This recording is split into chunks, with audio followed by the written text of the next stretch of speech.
Hold And on. welcome. Now. Good afternoon, everyone, and welcome to our very first and largest national Read-InFluencers event. I'm so glad to see you. We have so many books in store for you, and it's just going to be an exciting time. I hope you're able to stay with us the entire time. Today, we have with us joining, we have Danny Rodriguez, who's one of our special Read-InFluencers, and he is spreading literacy and he's spreading his influence. Absolutely, and it's positive. And we have Lavender again. She was here yesterday. She's one of the mighty young techs, and she's saying hola. Yes, and Hola. hola. I love it. I love it. She's saying hi to everybody and those who are visiting today. So we hope you guys are all comfortable and ready to hear some wonderful books about literacy. So some of us are wondering exactly, well, what is literacy? What does that mean? Let's start with Lavender. What does that mean, Lavender? What do you think literacy means to you? Um, When you think of literacy, what do you think of? Because sometimes we don't know what literacy means. I don't know. See, I like that answer. You know why I like that answer? Because it's an honest answer. And that's the best answer. When you don't know something, and I know some of you guys in school right now are saying, I understand that. All the students in class, when the teacher says, does everybody understand the lesson? They all say yes. But then homework time and lesson time, they don't know the answers. And I always say it's okay in this time in your life to not know the answers, but it's not okay to not ask what it means or I don't know something. Okay. So what exactly is literacy? So when we think of literacy, we're talking about reading and writing. And if we read, the next course, logical course, is to write. And it helps each other, those particular skills, reading and writing. So when we think about those essential components of literacy, we think about speaking, we think about comprehension, and that involves reading. And that's why we need to increase literacy. We need to pick up a book, no matter what kind of a picture book, and help us to understand what those pictures are trying to convey to us. We're thinking about literacy. We're thinking about those words. We're learning new words. And what else can we do? We can write. We can write about what we have read. And so from the moment you're born, someone should be reading to you. If someone is not available, then you can find someone at the library, your teacher, in the classroom where books are available. And that's where you need to go. You have to seek that reading journey that will become a part of your life for how long? For as long as you Forever. can breathe and see, right? Forever, exactly. Yes. Because you know what? We're always learning. We're always learning, and there's always something new to learn. If you want to learn about cooking, you go get a cookbook. If you want to learn how to build things, you go get an engineering book, a construction book, a building book. Okay. And so this is why reading is so fundamental. And it also increases so many other skills. And reading can help you use your hands because you're reading instructions, directions in books on how to do things. So we want to encourage literacy among our youth and guess what? Among the adults as well, because even I become lazy over time. I start a book and I don't finish it, or I finish one book and it takes another 2 years before I pick up another book. So we want to increase the literacy at all times and just get ourselves lost in the words of a book. Don't you agree, Mr. Rodriguez? I do, I do. Uh, Absolutely. like as far as the way literacy affected me was that when I was younger, I couldn't afford to travel, but mentally, I could read a book and I could be in Egypt, I could be in France, I could be in Africa, I could go all over the world. So it Okay. allowed me to go beyond from where I was located. Exactly. So we're going to start with our very special guest, Read-InFluencer, Mr. Danny Rodriguez. Could you tell us a little bit about yourself?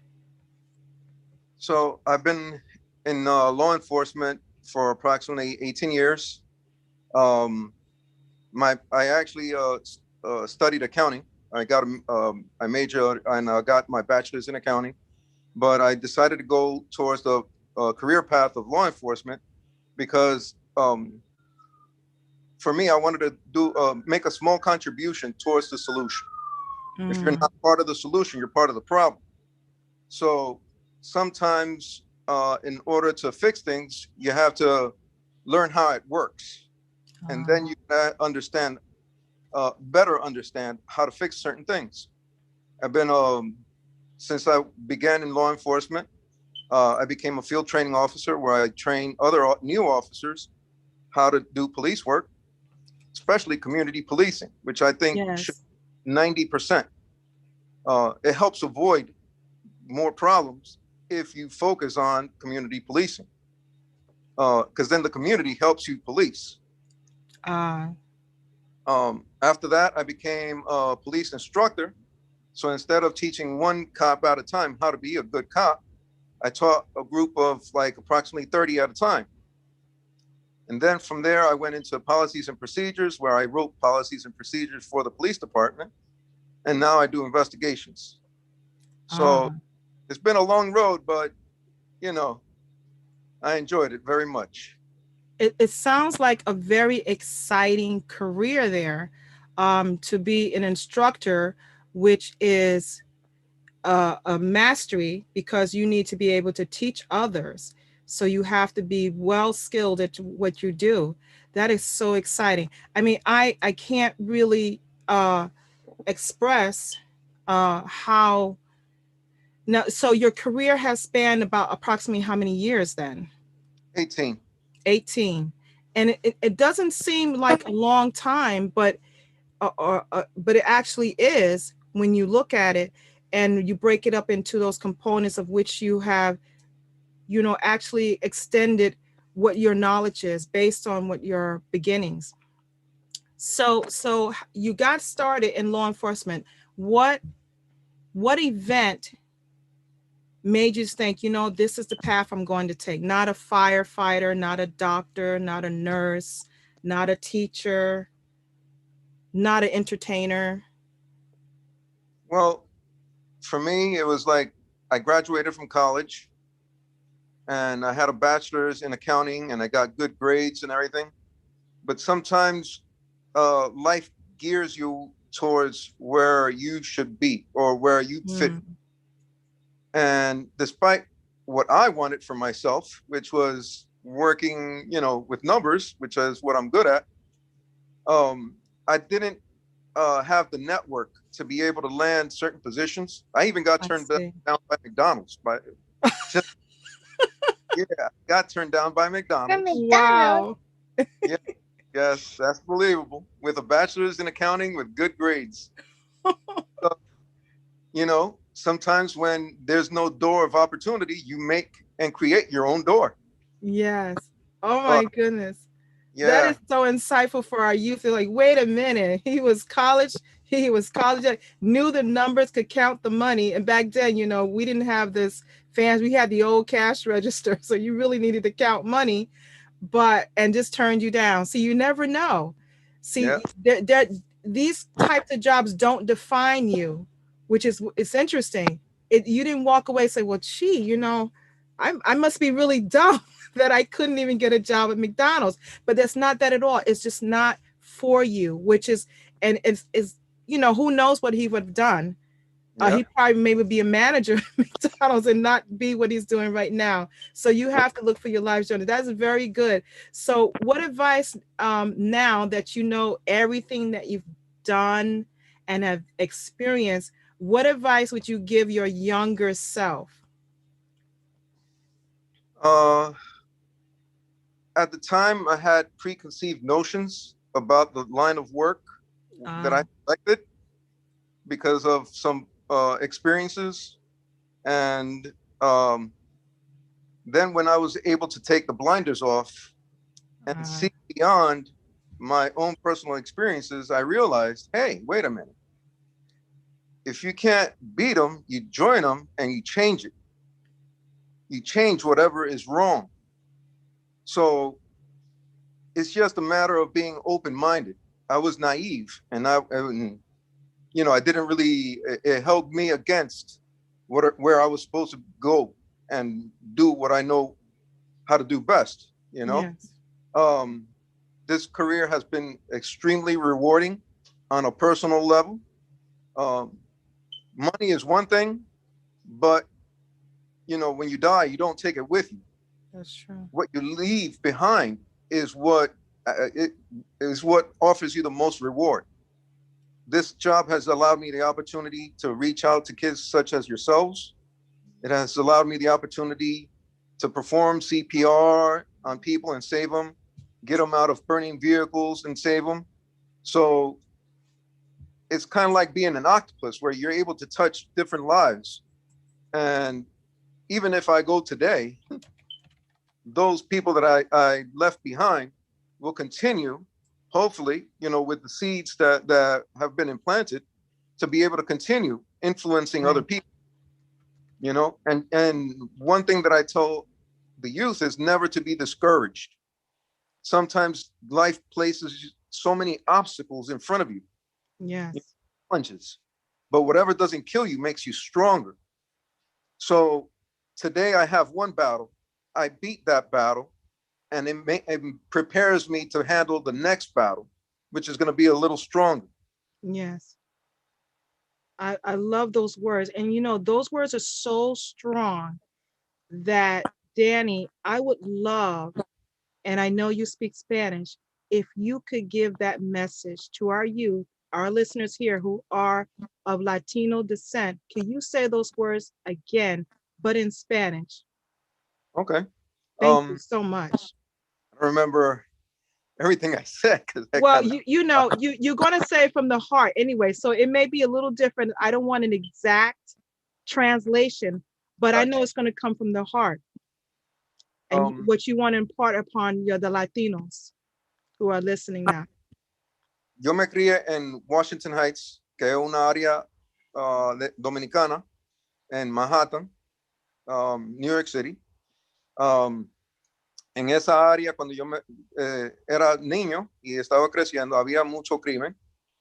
Y alguna de las experiencias que yo tuve no fue muy positiva, pero después con el tiempo pude ver que a veces en una manera que uno piensa corregir los errores no es la manera mejor. Entonces, yo estudié, me gradué de la contabilidad de la universidad. Después de eso, apliqué para varios trabajos y no me aceptaban. Eh, a veces me decían porque no tenía suficiente experiencia, a veces me decían que tenía demasiada educación para la posición y me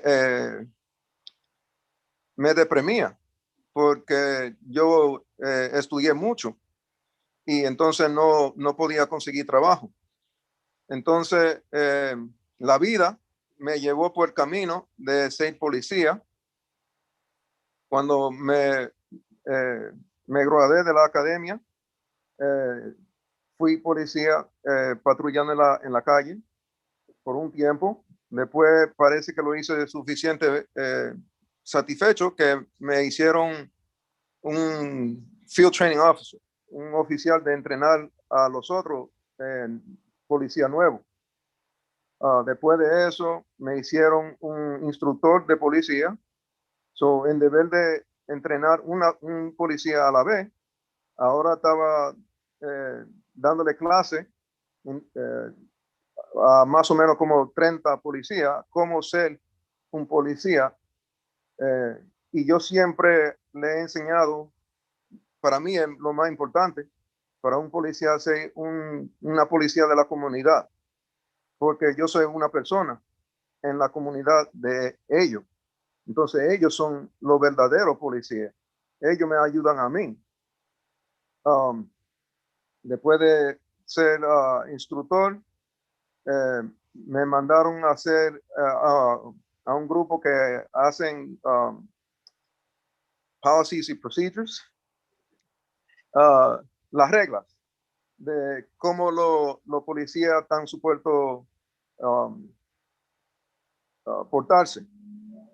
Eh, hice eso por un tiempecito y entonces ahora soy un investigador. Entonces, el consejo que yo le doy a todo el mundo es que no solamente siga el camino buscando el dinero va a estar ahí.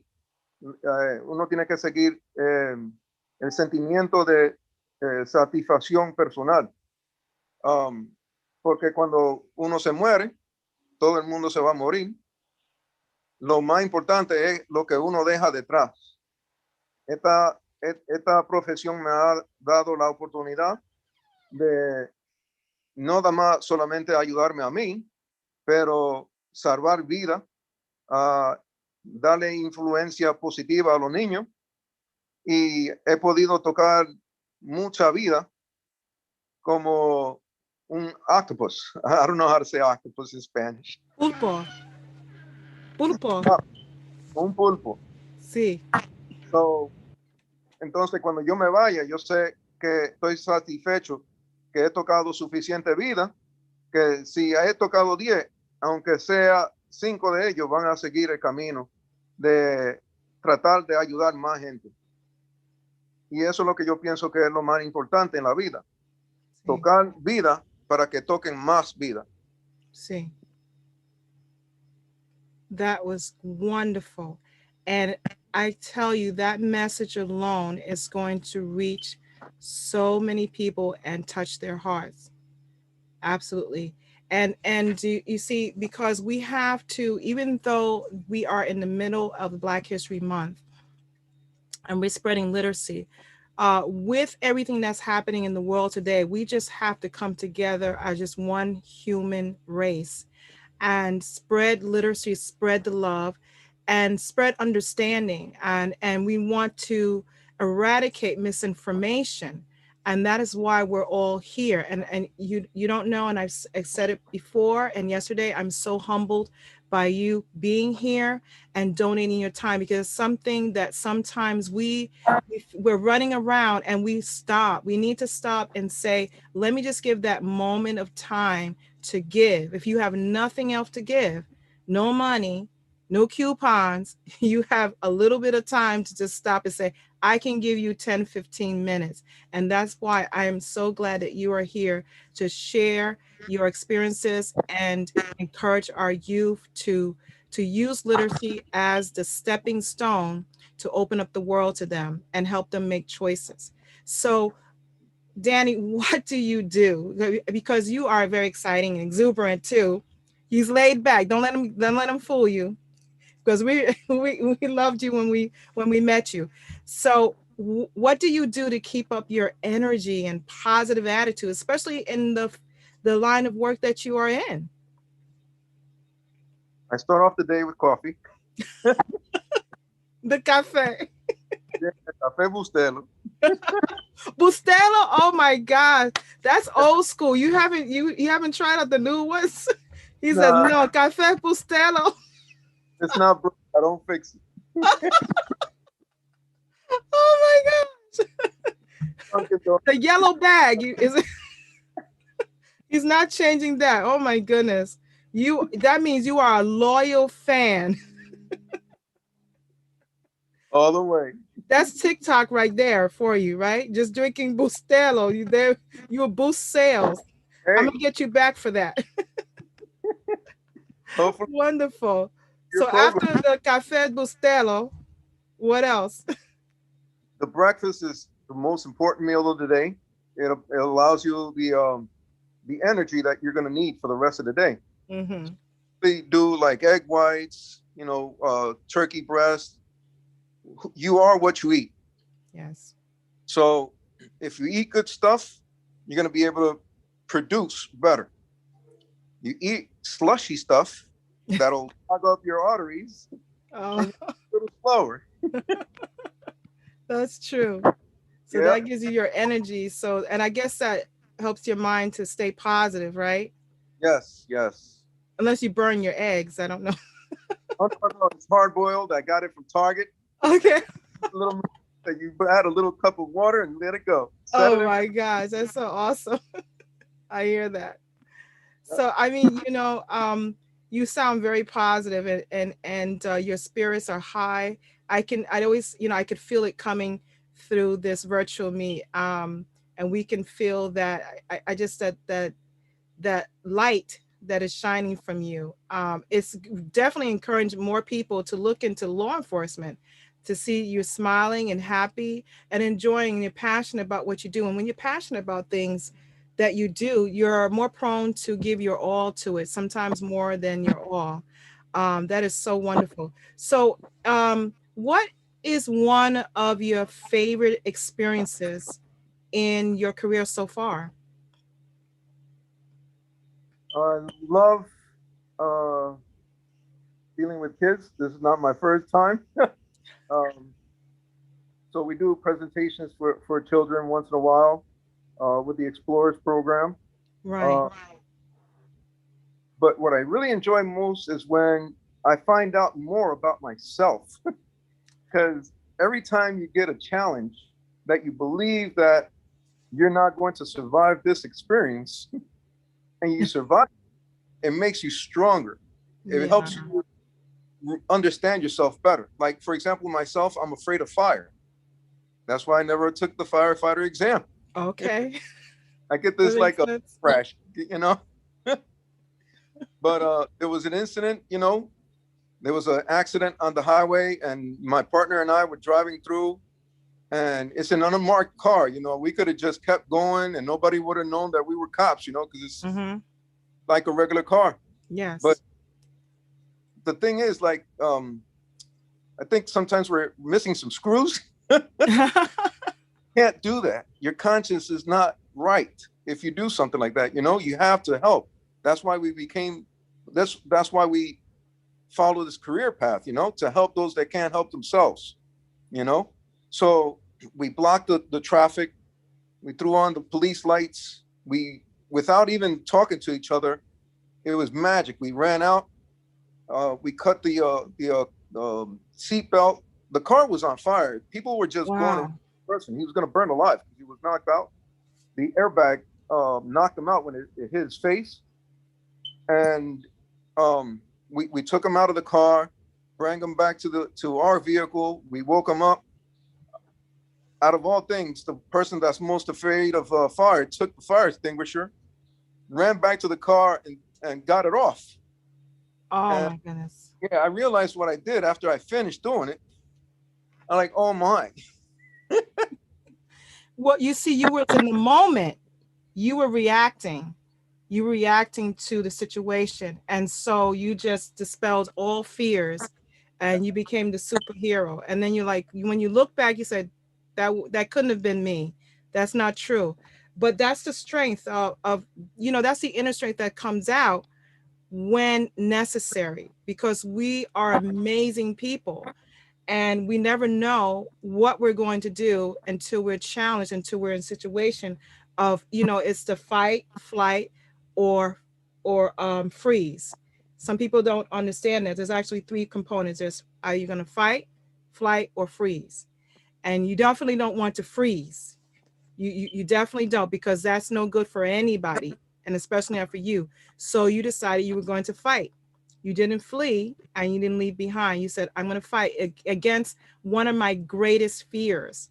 And when you overcome one of your fears, you say, not that fire is not bad, but you're like, okay, I got out of it unscathed, and so I feel better about, you feel stronger. Don't, uh, don't get me Foreman. don't get me wrong. I'm still afraid of the fire. Yeah, I know. I mean, everyone is afraid of the fire, of course, but you showed that you didn't freeze. That's what it is. You weren't so fearful of it that you froze. Some people are just scared of, like, mice. Most women are afraid of mice, and we start screaming, but sometimes we freeze. I like mice. You I think like they're kind of mice? cute. You're different, Lavender. That's the reason why. But for the most part, we're fearful of so many things, that even things that are tiny and small and wiggly and slimy, or what we assume is slimy. And there's this fear factor, but and when times of need, if something was attacking, a snake was attacking lavender and I'm afraid of it, I would grab it and throw it before I realized my fear took over. And that's what happened. That shows the strength that is there. Thank you, Danny, for sharing that experience. We won't wave any torches in front of you, but so I love laughter, as you can see. So where was there an experience that you had, you felt the most challenged, the most challenging to you? Uh, I have a couple of weaknesses, old people and children. And when I was what I refer to as a baby cop, I was new Okay. to respond to, I came across, I didn't have to respond, I came across it. It was an accident on the highway. It was a minivan, and there were some Mhm. children there. And as you approach the vehicle, you already know there's nobody alive in there. Oh. So I found out about the children when I went and approached the vehicle. And, you know, you can't, there's nothing macho. There's nothing macho Hmm. about being a cop, believe me. You know, uh, we're human too. We feel a lot, probably super sensitive, you know, Hmm. because when you realize, when I realized what took place, you still have to do what you need to do. Right. But heart is completely broken. Like you just want to curl up in the fetal position and cry, Yeah. but you still have to do what you need to do to make sure that nobody crashes into this vehicle. I contain the area and everything, because it's on the highway. So then my partners, I thank God every day that I love them. Hmm. The partners that I love and are really close to me, they know my weaknesses. I see. So when everything was said and done, everything is under control. They gave me a quick break. I went to the nearest restroom on a gas station somewhere, Hmm. and oos, I let all that out, booger bubbles and all. Oh my God. Yes, yes, yes. And Booger then bubbles. you freshen up and you go back out and continue doing what you need to do. Oh wow. Thank you Yeah. for sharing that. That does humanize you as a person, and especially in your field. Sometimes we underestimate that those who are in uh, the civil service positions that service people on a daily basis, law enforcement, medical staff, and what they may see, and how they have to just have that inner strength and release it and then go back to the job that they have been entitled to. So I feel that you know that you feel challenged all the time because everything's unexpected. You don't know what's going to happen. You don't know what you're going to see. And I thank you for your strength, and I thank you for being one of those individuals that are in law enforcement that we can look up to and the youth can look up to, and just dispel all those myths that we hear, unfortunately. So, what advice would you give someone who wants to get into law enforcement? It's pretty simple. Just stay away from goofy people. He remembered my word. He almost said it. He It's a very did. He's good. good. It's He's a a very. mighty young tech. Did you know that? He's our honorary mighty young tech. You stay away from goofy people. Uh, you got to get good grades. You got to go to college, get some credits, Hmm. or you could join the military. Uh, It's up to 2 years of full active military service. okay. if you join the military, you could double dip, where you could get the military experience and you could get the government to pay for you to go to school. While you're in the military, you could also get your education paid for as well. Or you could be a full-time police officer in another agency and transfer over. Right, right. I did it the long route, where I got double the credits necessary. Okay. Because I had plans, but life had plans for me. Yes. Yes, Yeah. there's that mission in life that we're all our destiny, as they say.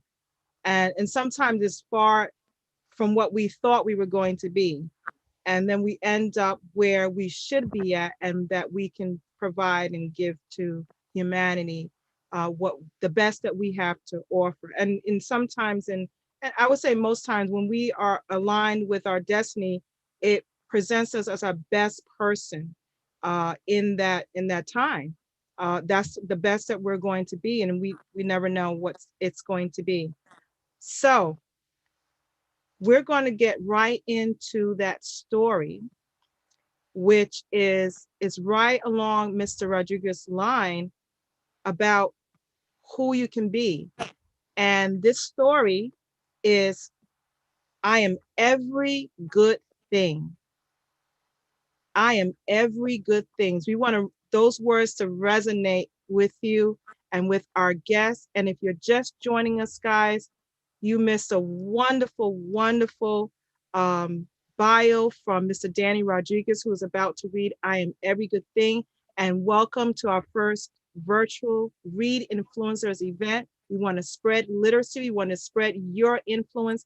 And I'm going to tell you that Mr. Danny Rodriguez is influencing everybody here. He's influencing me. I'm too late to join law enforcement, but I can support living in a society where we're all safe.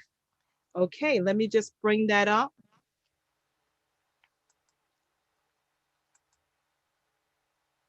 And I'm going to disappear so I don't block the words.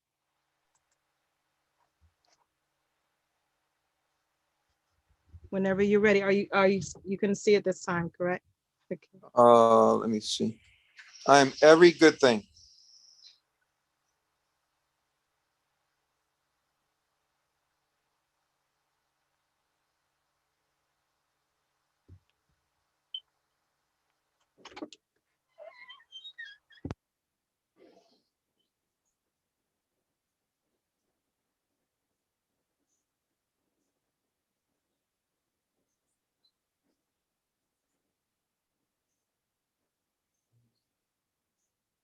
Oh, wow. I think it looked a lot bigger on the big screen when I was at work. Let me see. Hmm. See if you can change your view. Are you able to change your view? Yes.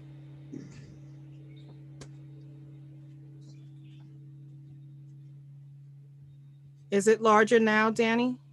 Uh, it's a little bit larger, but I still can't see it because, hold on, let me see. Okay. Trying to play around with this thing to see if.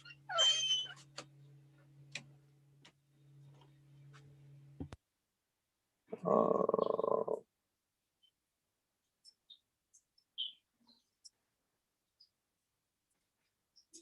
wow.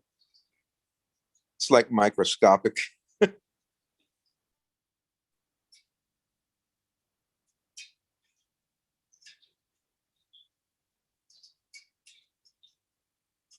Hmm.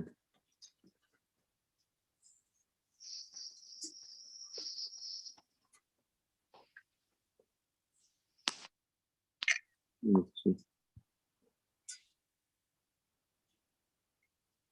I'm trying to take a screenshot to see if I can enlarge it.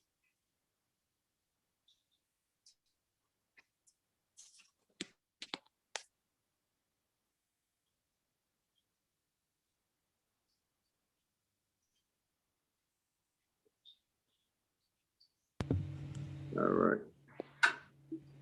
If you're joining us through your cell phone, you might want to turn it landscape because I have the words enlarged. Hold on.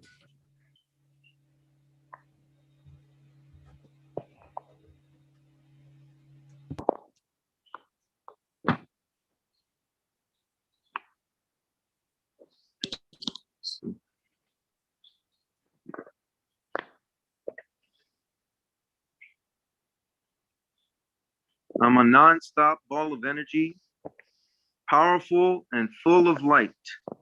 I am a go-getter, a different, uh, can't see very well. Maker. A what? Maker. Maker, a difference maker, a leader. Thanks for the help. Probably gonna need your help. Let's see. Thank you, Lavender. You're welcome. Very much.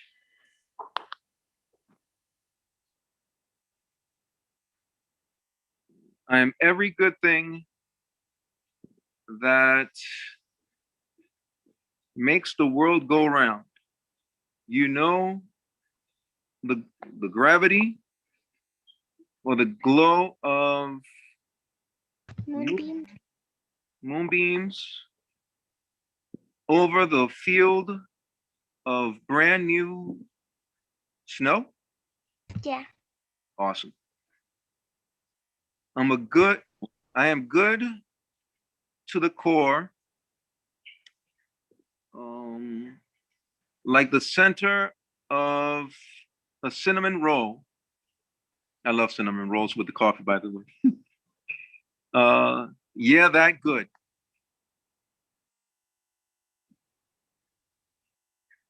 I am skateboard tricks, straight knees and elbows. But you know what? I am right back on my feet again.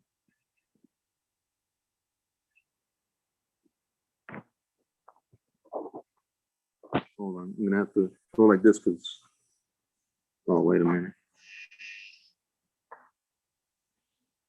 I think the picture is kind of blocking some of the words. My picture. You can move it. Awesome. I am one eye open, one eye shut or closed, poking through the microscope, I think it says, Peeking. gazing through a telescope.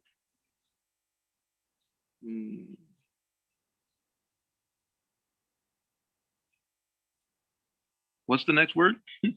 Checking. Checking out the space around me and planning out Plotting. plotting. Yeah. Plotting out those far off places I have yet to go, but will.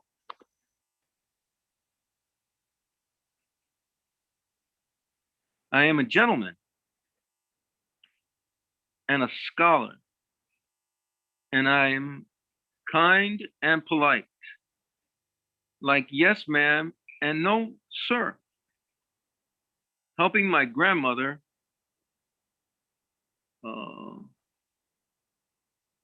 Cross.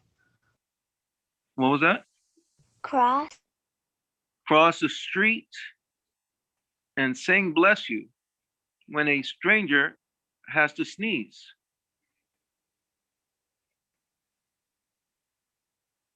I'm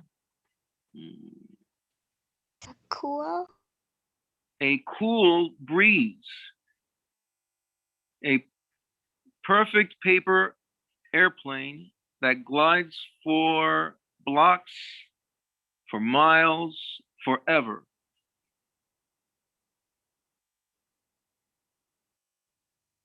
I am a roaring flame of curiosity. Creativity. A what? Creativity. Yeah, oh, creativity. Thank you. I am a lightning round of questions and a star. Filled skies of solutions. I am an explorer, planting a flag on every square foot of this planet where I belong.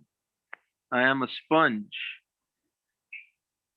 soaking up information, knowledge, and wisdom. I want it all, and I am All. all ears. Can you move it to the side a little bit? Perfect. Thank you. I am. Saturday. What was that? Saturday. Mornings in the summertime, and wait. Wow. Two Bounces.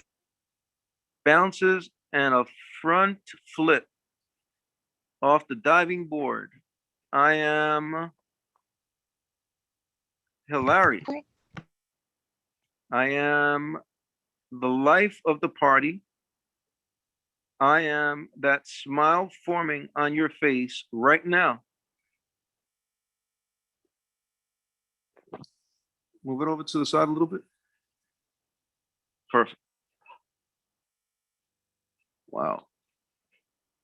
I am boom bap, boom boom bap. When the bass line thumps and the Kick drum. kick drum bangs, Jumps. jumps. I'm the perfect beat, the perfect rhyme, keeping everything on point and always on time. But you already know that.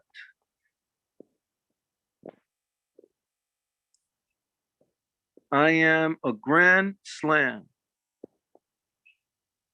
Bases fully loaded. I am uh, A nasty. I'm a nasty two-handed dunk holding on to the rim. Just to remind you that I am still the man. Believe that. Move it to the side, please. Thank you. I am the undisputed champion. I am the highlight reel of magnificence. I am the celebration, the applause, and the standing ovation. I am victory.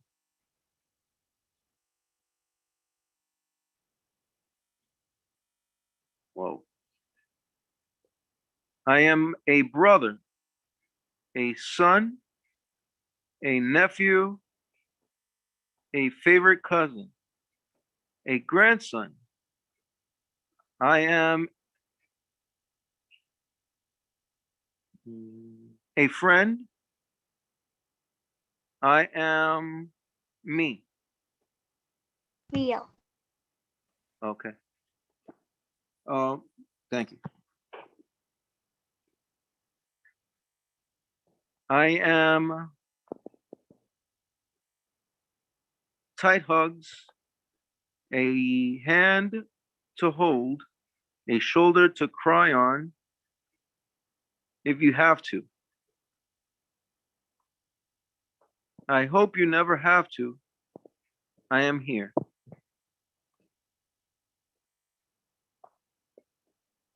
Although I am something like a superhero, every now and then I am afraid. I am not what you wait. I am not what they might call me,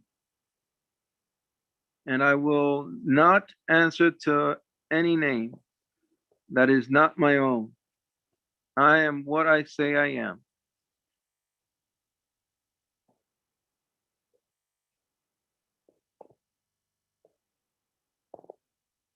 I am that um, Sound. I am that sound in the forest when the mighty tree falls.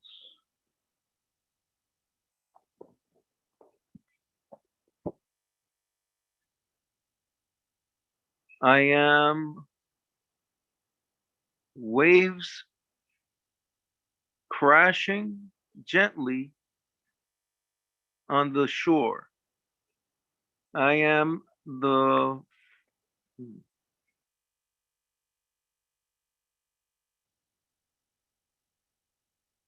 I'm gonna need your Force. I am the Force. I am the force of nature, a miracle, a blessing. I am brave, I am hope. I am my ancestors' wildest dream.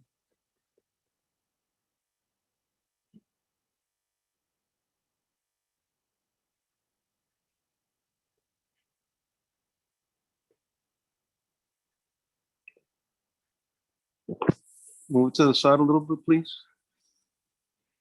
Thank you. I am worthy of success, of respect, of safety, of kindness, of happiness. And whatever a shadow of a doubt, wait, and without a shadow of a doubt, I am worthy to be loved. I am worthy to be loved.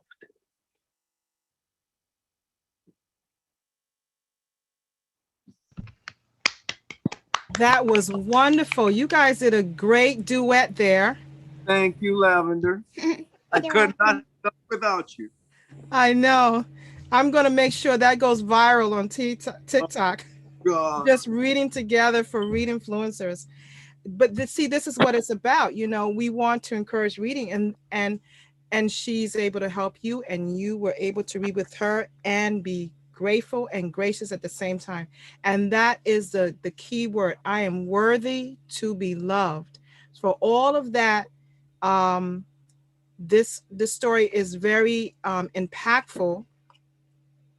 And I have everyone that, again, to go out and look at this book and purchase this book, for I am every good thing. And that rendition was by Mr. Special Guest Read-InFluencer Danny Rodriguez. If you are just joining us, guys, you just missed a wonderful story told by Lavender and Mr. Danny Rodriguez, our Read-InFluencers who are here to spread literacy and spread his influence on you. We are going to take a minute to break. You guys, there will be time for you to, your mics are off and your cameras are off to get that little bit of drink or restroom, and we'll be back with some more. Please don't leave. Come back, guys.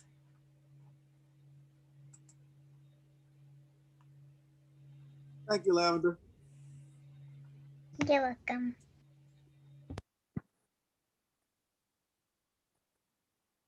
Actually, it was really fun helping you. Oh man, I was struggling. I couldn't see. Yeah.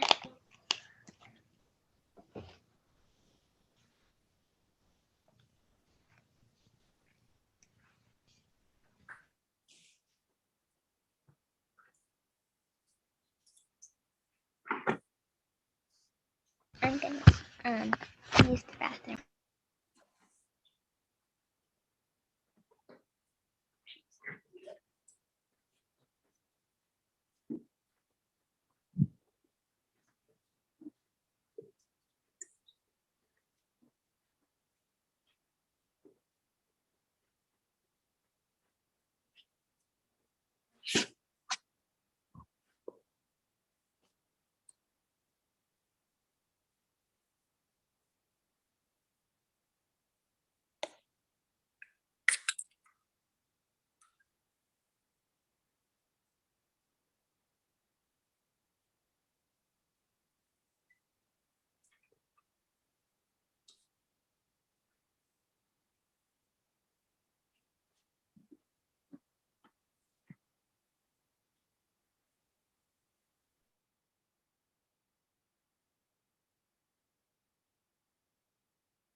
Okay, welcome back from our break, guys. Those who are just joining us from out there in our virtual land, welcome to our first virtual Read Influencers event.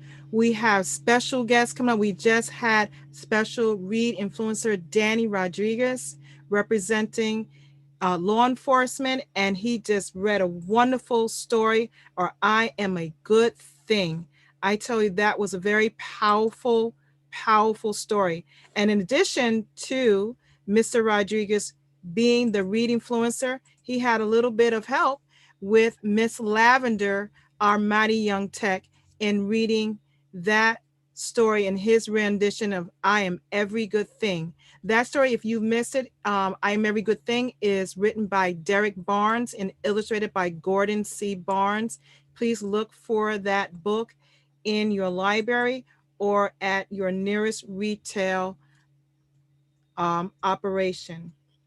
So Next up, we have our very own Lavender, and she is going to be reading a book entitled what? What's the title, Lavender? Pippa and the Parade, a celebration of Hispanic heritage. Oh, I can't wait to hear it. I cannot wait. So let me just bring that up for our guest audience.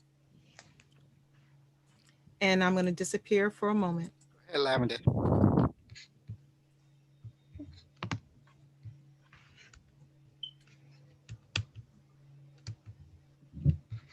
Peppa wakes up early. There's a festival today. He's going to the city with his family. Ole. Amigos and familia will attend a celebration honoring Hispanic people all across the nation. Peppa cannot wait to see his friends and eat paletas, and hear the mariachis play guitarras and trompetas. Mommy makes a special breakfast filled with loving care. The smell of chilaquiles and frijoles warm the air. Abuela talks of heritage, traditions, and países, and says it's a festival to showcase the raíces.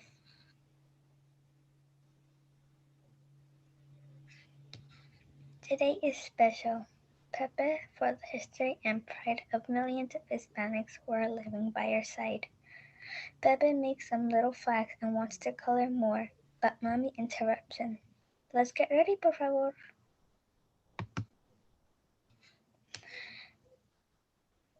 Pepe loves his jersey made of red and colores. Mommy is enchanting in her falda lined with flores. Abuela has a thing for hats and wears a white sombrero. Papi looks so dashing. Mommy cries, mi caballero. The city pounds with energy, and Pepe feels the pride. Remembering Abuelo's words, Hispanics by our side.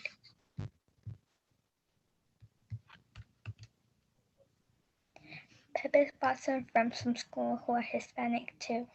Anne is from Ecuador, and Lalo's from Peru. Dylan is Dominican, Andres Panameño. Carla is Colombian. Thomas is Hondureño. Juan is Nicaraguan. Teresita is Chilena. Sara is both Puerto Rican and Salvadoreña. Max is Guatemalan. Santiago is Cubano. Pepe wants to join his friend and thinks, soy Mexicano. Abuela waves him over. It's our turn to walk now. Vámonos. Pepe hugs his papi, saying, todos celebramos. Abuelo shakes maracas. People love that clack-clack sound. Pepe holds his little flags and waves them all around. Mambo, salsa, rock, bachata, cumbia, reggaeton. Pepe hears the mariachi start a canción. The rhythm of the Latin music flows on down the street. Pepe and his friends are dancing, bouncing to the beat. Pepe gets his friends to taste carnitas and gorditas, with creamy guacamole and a side of papas fritas. Abuelo, take a picture! Pepe jumps into the pile of laughing, happy, noisy kids. Abuelo chuckles, smile!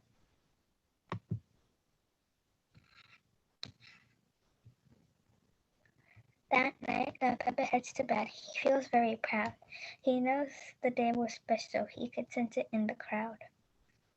He falls asleep so grateful for the fun he had today, and knows that next year's festival is just 12 months away.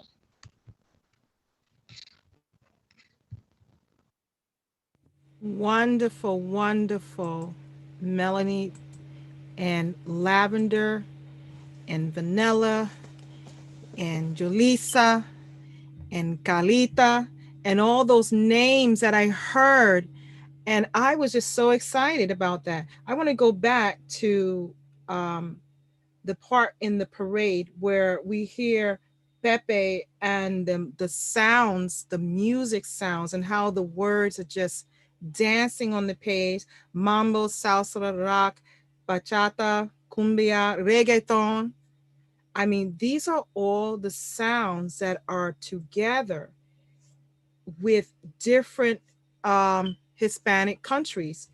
Juan Nicaraguan, Chalina, Puerto Ricano, Salvadorina, Guatemalan, Cubano, Soy Mexicano.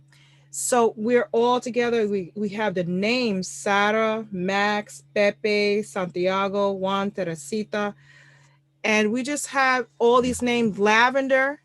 I mean, I just loved how you read the story, and I know that all the youth are excited and learning some things about the background and how of these different nationalities, and they're all Hispanic, and that they all enjoy the same foods and same dances that we never really thought about and embraced.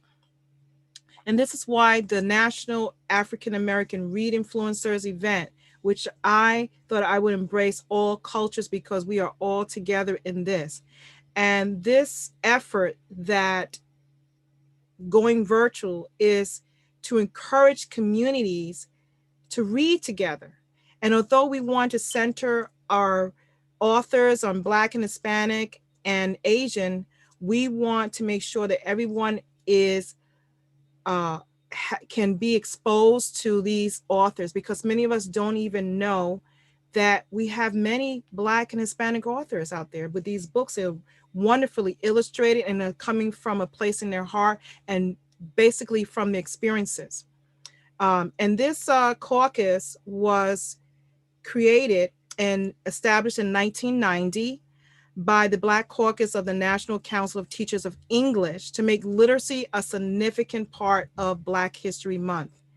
And unfortunately, it is one of the shortest months, but that's why we have to make sure that everything that we do is impactful to our youth and to the adults and to the global community.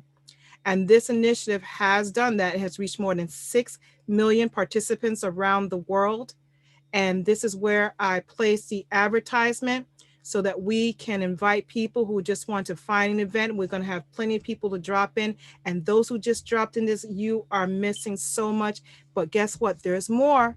There is more. And I'm sure Danny and Lavender will be reading again this story. If he's got his eyebrows when he misses melting, you are asking a lot. But you know what? We're all in this together. And guess what? Lavender is right there by your side to help you be a read influencer. Okay. By the end of today, he will have this story down packed and he will have known it by heart. Okay. So, guys, those who are just visiting, again, we thank you for being here and helping us spread literacy and spreading your influence. If you haven't picked up a book, we encourage you to pick up a book, find a book, go to the nearest library, go to a rummage sale, a garage sale. There are so many books people are giving away and don't cost much of anything, you know, and I say start now. Sometimes we start on a journey, we start a book and we put it down, and maybe you like the feel of the books when you turn the page, and maybe you like the audiobooks. But I encourage literacy at all levels. And sometimes we don't understand exactly what literacy means. So I'm going to read from the National Council of English Teachers what they are talking about when they're talking about literacy.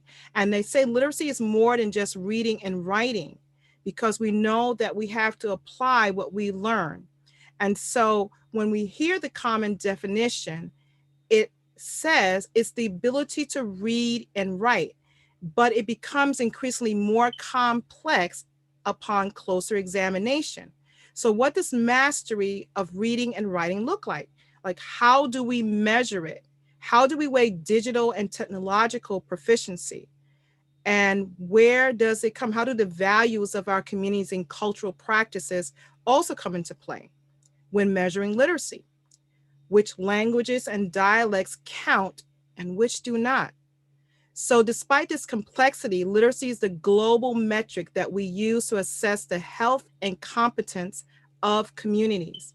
And high literacy rates have been found to correlate to everything from better access to economic opportunity, to better nutrition, to environmental sustainability. And as we heard previously from Danny Rodriguez, he said reading is what led him onto his path to success. And he is still on this journey. He's still on this journey of mastery, not just mastery of reading and literacy and writing, but also articulating that, also giving it to other people.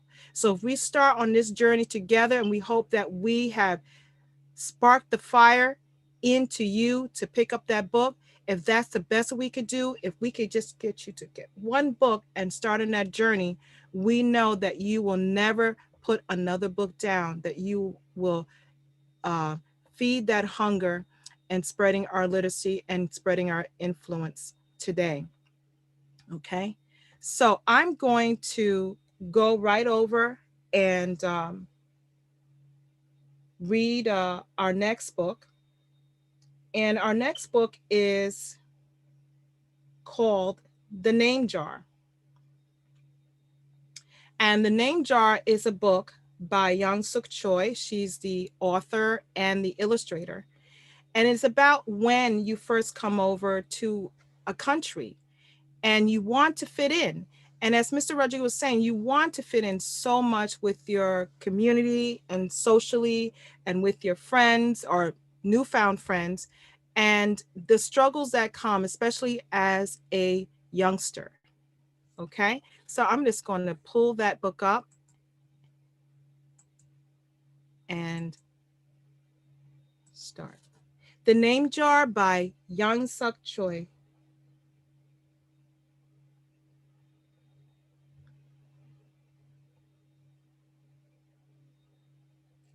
Through the school bus window, Yoon-hae looked out at the strange buildings and houses on the way to her new school. It was her first day, and she was both nervous and excited. She fingered the little block of wood in her pocket and remembered leaving her grandmother at the airport in Korea. Her grandmother had wiped away Yoon-hae's tears and handed her an ink pad in a small red satin pouch. "Your name is inside," she had said. "My name?" Yoon-hae had wondered. Again she took out the red pouch to look at the wooden block, with her name carved in it. As she ran her fingers along the grooves and ridges of the Korean characters, she pictured her grandmother's smile. "Is that thing for show and tell?" a boy asked Yoon-hae, surprising her. Yoon-hae looked up as more kids leaned over. "No, it's mine," Yoon-hae answered, quickly putting the black pouch back in her pocket. "Are you new here?" "What's your name?" a girl asked. "Yoon-hae," said Yoon-hae. "One?" the girl asked, scrunching up her face. One," some kids chanted. "No, no," Yoon-hae corrected. "It's spelled Unhei. It's pronounced Yoon-hae." "Oh, is Yoo-hae," the boy said, "like Yoo-hae? What about hey you?" Just then the bus pulled up to the school and the doors opened. Yoo-hae hurried to get off. "Yoo-hae, bye-bye," the kids yelled as she left. Yoo-hae felt herself blush. Yoo-hae stood in the doorway of her new and noisy classroom. She was relieved that the kids on the bus had gone to other rooms, but her face still felt red. "Aren't you going in?" asked a curly-haired boy with lots of dots on his face. "You're the new girl, right?" he asked cheerfully. Yoo-hae nodded. And before she could walk away, the boy took her hand and pulled her through the door. "Here's a new girl," he announced so loudly that the teacher, Mr. Kokotos, almost dropped his glasses. Mr. Kokotos thanked him and greeted Yoo-hae. "Please welcome our newest student," he said to the class. She and her family just arrived from Korea last week. Yuhei smiled broadly and tried not to show her nervousness. What's your name? Someone shouted. Yuhei pushed the kids on the bus. I haven't picked one yet, she told the class, but I'll let you know next week. As Mr. Cockatiel shouldered to her desk, she felt many round, curious eyes on her. "Oh, why doesn't she have a name?" she heard someone whisper. Maybe she robbed a bank in Korea and needs a new identity, a boy replied. On the bus home, nobody teased her, but Yuhei kept thinking about her name. How was school? Yuhei, her mother asked when she walked in. Did you understand the teacher? Yuhei simply nodded. She unpacked her school bag and set the red pouch by a photograph for her grandma. I'm glad you are learning English well, her mother said. You must study hard, behave nicely, and get good grades to show that you're a good Korean. I will, replied Yuhei, but I think I would like my own American name, she said quickly. Her mother looked at her with surprise. Why?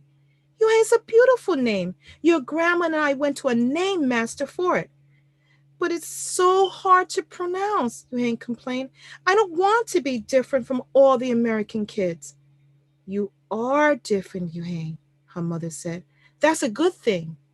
Yuhei just wrinkled her nose. Later that day, Yuhei and her mother went grocery shopping in their new neighborhood. They passed Fidel's Falafas, Tony's Pizza, and That's Deli. A big graffiti-painted garbage truck roared like a lion as it took off down the street. Nothing sounded or looked familiar until they got to Kim's Market. The sign was in both English and Korean. Her mother picked up the cabbage to make kimchi, Korean-style spicy pickled cabbage, and other vegetables and meat. She also found some seaweed, Yuhei's favorite for soup. It made Yuhei smile. Just because we moved to America, her mother said, doesn't mean we stop eating Korean food. At the checkout counter, a friendly man smiled at Yuhei. Helping your mother with the shopping? He asked. Yuhei nodded. I'm Mr. Kim, he said, and what is your name? Yuhei, she answered. Ah, what a beautiful name, he said. Doesn't it mean grace? Yuhei nodded again. My mother and grandmother went to a name master for it, she told him. A graceful name for a graceful girl, Mr. Kim said, as he put the groceries into the bags. Welcome to the neighborhood, Yuhei. That evening, Yuhei stood in front of the bathroom mirror. Hi, my name is Amanda, she said cheerfully. Then she wrinkled her nose. Hi, my name is Laura. Maybe not. Her smile turned down. Nothing sounded right. Nothing felt right. I don't think American kids will like me, she worried as she began to brush her teeth. She said to the mirror with her mouth full of toothpaste. The next morning, when Yuhei arrived at school, she found a glass jar on her desk with some pieces of paper in it. Yuhei took one out and read it aloud. Daisy? That's my baby sister's nickname, she said. But she said you could use it if you want, said Cindy, who sat next to her. Yuhei took out the rest of the paper. Tamala, she read. I got it from a storybook, said Nate. She was smart and brave. Yuhei nodded and unfolded another piece.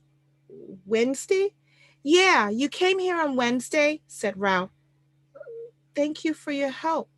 A smile spread over her Yuhei's face. Ralph quickly said, we'll put more names in. You can pick whatever you like or pick them all. And you'll have the longest name in history. At 3:00, the bell rang for the end of the school day. Yuhei looked out the window and saw it was sprinkling. It's the same rain, she thought, but in a different place. She watched other kids leaving in groups. Hey, a familiar voice called out to her. Yuhei turned around to see a curly-haired boy again. I'm Joey, he said, And you? Don't you have a name? Yuhei thought for a moment. Well, I can show you, she said, and took out the small red pouch. She pressed the wooden block on the ink pad and then stamped it on a piece of paper. This is my name stamp, she said. My grandma gave it to me. In Korea, I can use it as a signature when I open a bank account or write a letter. And whenever I miss my grandma, I use it to fill a piece of paper. Want to try it? She offered the stamp to Joey, and he carefully inked the stamp and pressed it hard on the paper. The red characters gleamed against the whiteness. Wow, that's beautiful, Joey said. Can I keep the paper? Sure, Yue said. And then the two of them shared her umbrella as they walked to the school bus. Every day the jar got fuller with more names, and Yue read them all. She found a few names she liked: Miranda, Stella, Avery. They sounded interesting. I hope you choose the name I put in, Marco told her at snack time. I put in 3 more, said Ralph, Madison, Park, and Lex. They're my favorite street names. Maybe you should close your eyes and draw a name, Rosie suggested. Ralph frowned. That's silly. What if she doesn't like the name she draws? Well, we didn't get to choose our names when we were born, did we? Rosie argued. Everyone thought about this. When Yue got home from school that day, her little brother ran to give her a letter. It was from her grandma. She opened it quickly and it said, To my Yue, I hope you are enjoying your new school and new friends. Be sure to help your mother and your little brother. Here the moon is up, but there the sun is up. No matter how far apart we are, and no matter how different America is from Korea, you'll always be my Yuhei, your grandma forever. Yuhei took her wooden stamp and filled a paper with it. She thought for a long time in front of the bathroom mirror. On Saturday, Yuhei walked to Mr. Kim's store. Mr. Kim was helping a customer, but he looked up and greeted her. Hi, Yuhei. Hello, Mr. Kim, Yuhei replied. She felt as if she was back in her old neighborhood in Korea. Hey, said the customer, turning around. It was Joey. Your name is Yuhee? He asked her with his eyes open wide. Yuhei looked quickly at Mr. Kim, then turned to Joey. She nodded slowly. Yes, it's pronounced Yuhei, and it means grace, Mr. Kim added. Yuhei, Joey said slowly, and this time perfectly. It made Yuhei smile. I'll have it ready for you tomorrow, said Mr. Kim to Joey. Thank you, Mr. Kim. See you Monday, Yuhei, Joey said to her. He left before she could ask him why he was at the store. On Monday, Yuhei came to class early to look at the names one last time. But the jar wasn't on her desk. Instead, there was a single piece of paper with a name on it. Yuhei slipped it into her pocket. Where's your name jar? Ralph asked as soon as he saw it was gone. I don't know, Yuhei said. It wasn't on Mrs. Cockatoo's desk or on any other desk, and it wasn't on the counters or any of the shelves. As other kids arrived, they helped look. Soon Mr. Cockatoos came in and shouted at him. The name jar is gone! The jar with all the names in it! Gone? Mr. Cockatoos replied with a look of concern. He asked Yuhei, did you get a chance to read all the names? Yuhei nodded. She took a breath. I'm ready to introduce myself, she said. Yuhei wrote her name in both English and Korean on the chalkboard. I like the beautiful names and funny names you thought of for me, she told the class. But I realized that I like my name best, so I chose it again. Korean names mean something. Yuhei means grace. Grace? Grace in Hey, shouted Ralph. Everyone tried to say, Yin Hai, Yu Hai. Yuhei said her name again slowly and clearly. Soon the kids began to say it better, even Mr. Cockatoos. They applauded Yuhei's choice. I was named after a flower, Rosie whispered to Yuhei. Lots of American names have meanings too, Mr. Cockatoos reminded everyone. And when the class was dismissed, Yuhei heard her new friend say goodbye. Bye, Yuhei. See you tomorrow. Goodbye, Yuhei.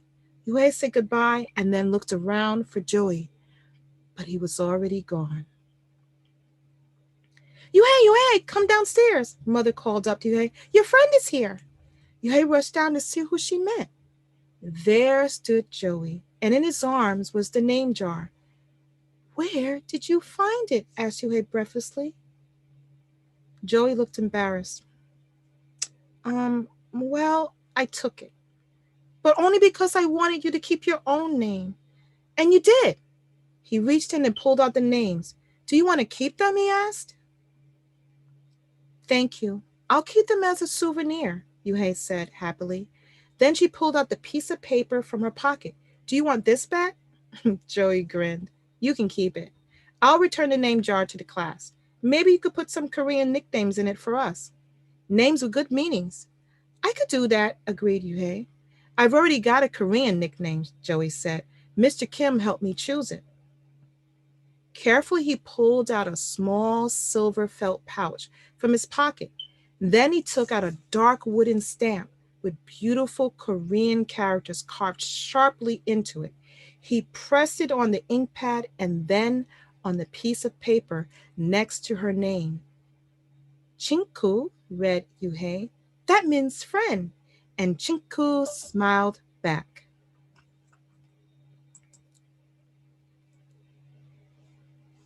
And that is the end.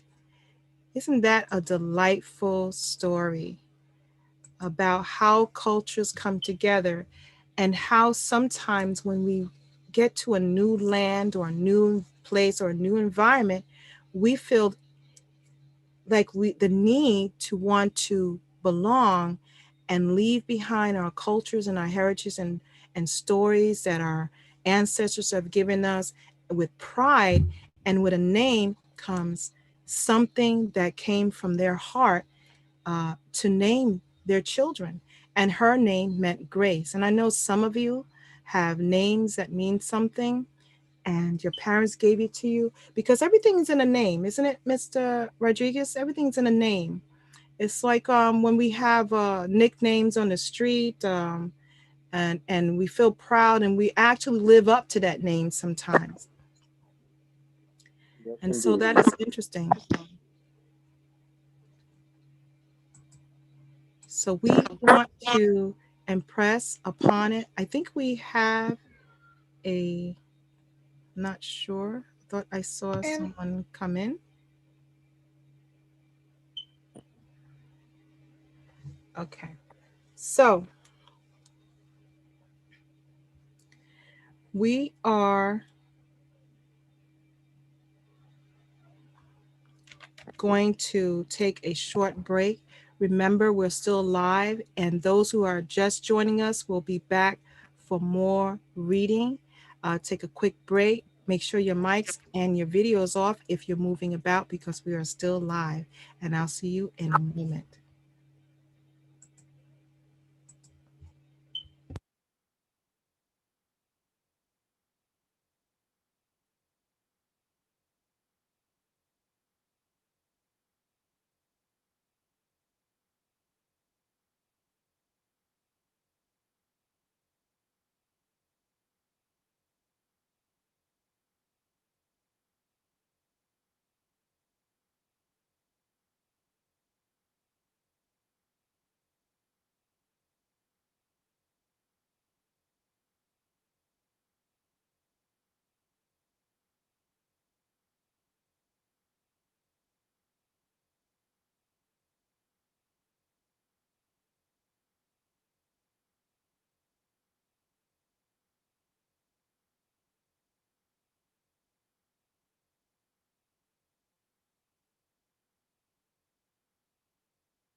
Okay, we are back.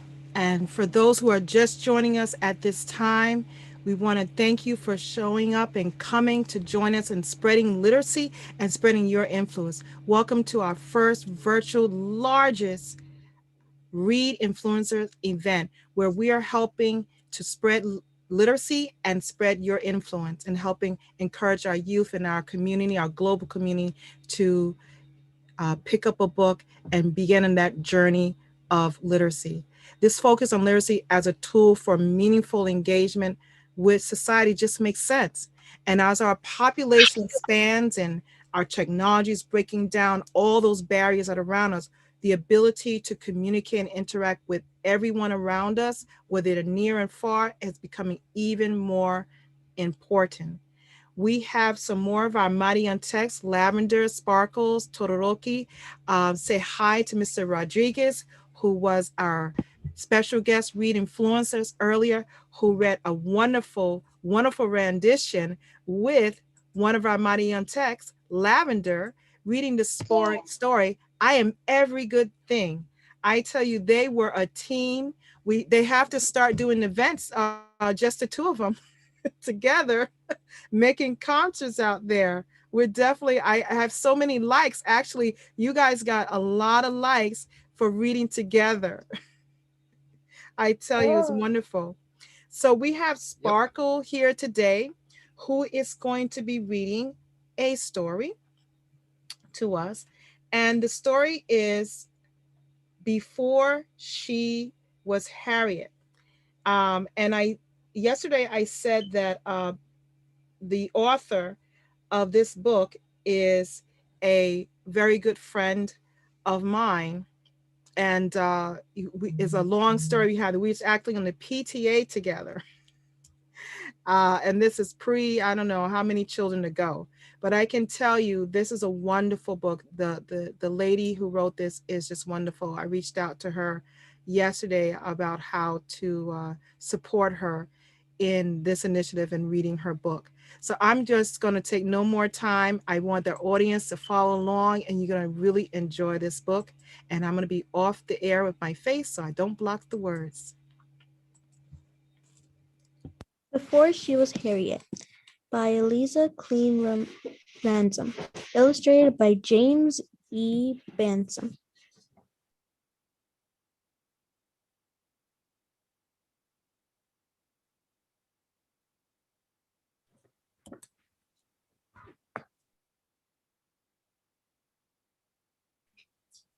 And I can't really see the words.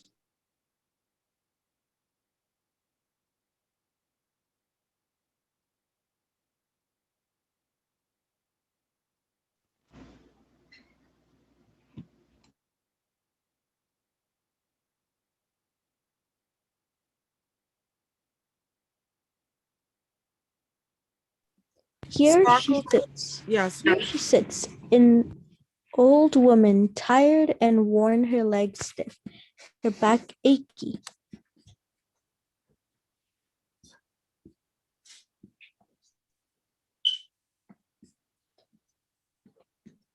But before wrinkles formed and her eyes failed, before she reached her twilight years, she could walk for miles and see clearly under a sky lit only with stars.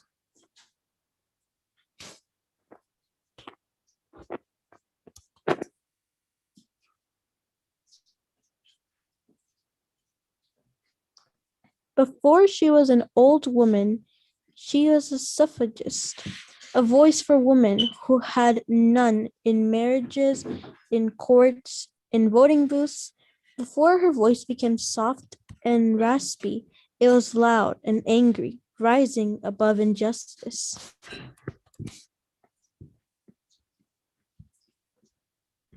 Rising above injustice. Above injustice. Before she was a suffragist, she was a General Tubman, rising out the fog, armed with courage, strong in the faces of rebels and planters and overseers, as they watched fields born and bridges fall, and 700 slaves stop chopping and start running to a woman who ferried them to freedom. The Combahee River turned River Jordan. Yes. Uh, I see Lulo is here. She's going to be helping Sparkles read. Uh, Lulo, are you ready for the next page? Yes. Thank you.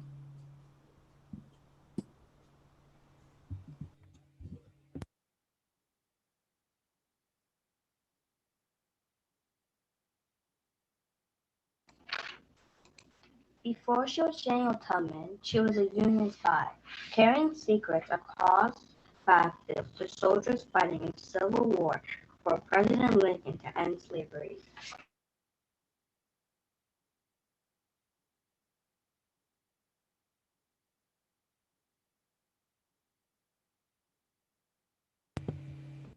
Continue, Lulo. Before she was a Union spy, she was a nurse, caring for those hit with bullets and hated, in fear tending to them with bandages and words in the bloody of southern soil.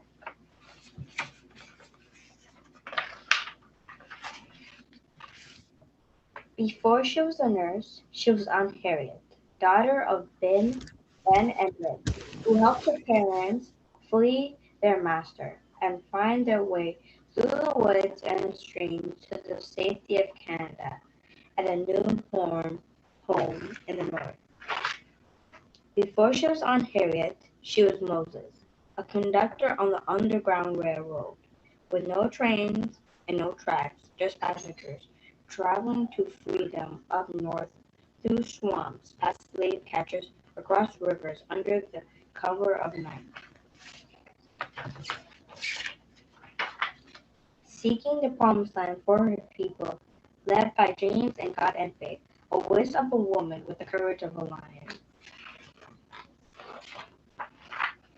Before she was Moses, she was Minty of Maryland, a one slave owner and then others, who worked her, punished her with lashes, broke her back, but not her spirit. Before she was Minty, she was Argentina, a young girl taught by her father to read the woods and the stars. At night, ready for the day. She leaves behind slavery, along with her name, and pick a new one, Harriet, and remember her days as a suffragist, as a general, as a spy, as a nurse, as Aunt Harriet, as Moses, as conductor, as Minty, as Argentina, who dreamed of living long enough to one day be old, stiff and achy, tired and worn, and wrinkled and free.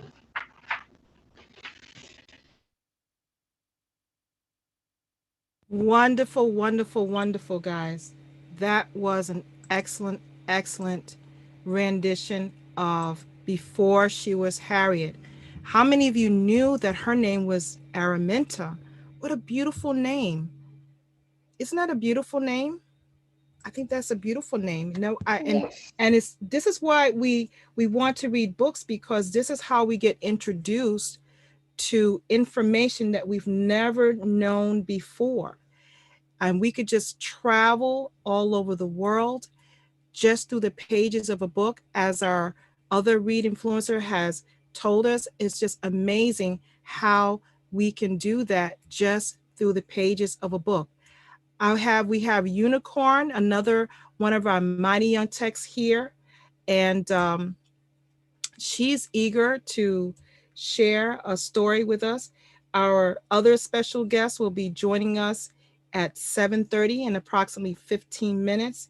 And we're so excited. We're so, so, so excited. So here's a book um, about those very shaky days in the very beginning. We just read a book called The Name Jar by Yang Suk Cho, about a Korean girl coming from another land and being afraid on that first day of school.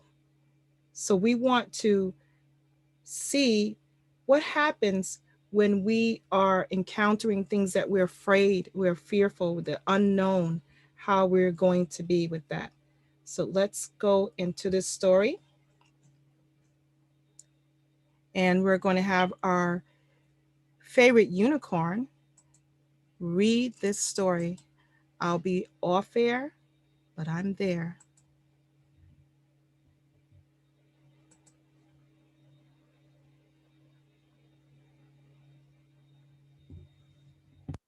The day you begin. Illustrated by Raffle.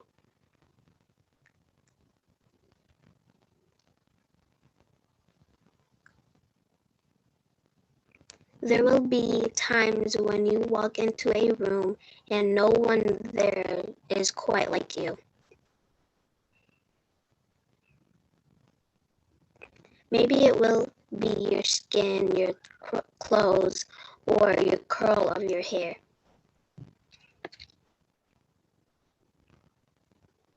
There will be many times when no one understands the way words curl from your mouth, the beautiful language of your country you left behind. My name is Rigabuzo.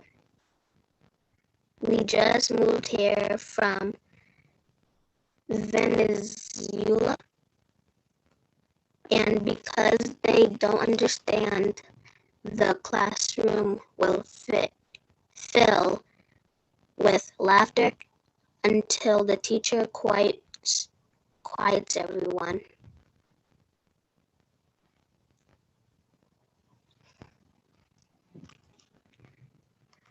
Rigobuzo from Venezuela, your teacher says so soft and beautifully that your name and homeland sound like flowers blooming, the first bright notes of a song.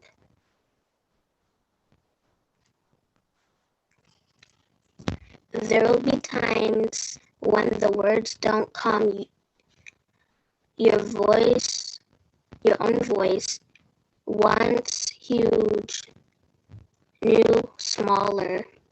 When the teacher asks, "What did you do last summer?" Tell the class your story.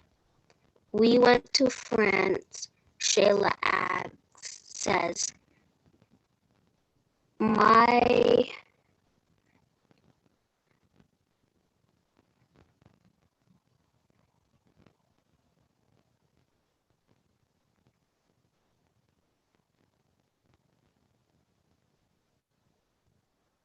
Can you see that, unicorn?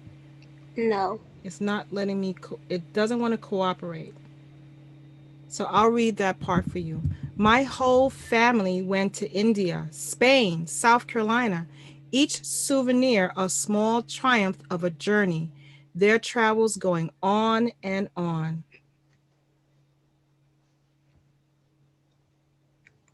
These shells came from a beach in Maine. A boy named Jonathan holds out a jar filled with tiny shells so fragile. They look like they'll turn to dust in your own untraveled hands. My whole family went to India, Spain, South Carolina, each souvenir a small triumph of a journey, their travels going on and on.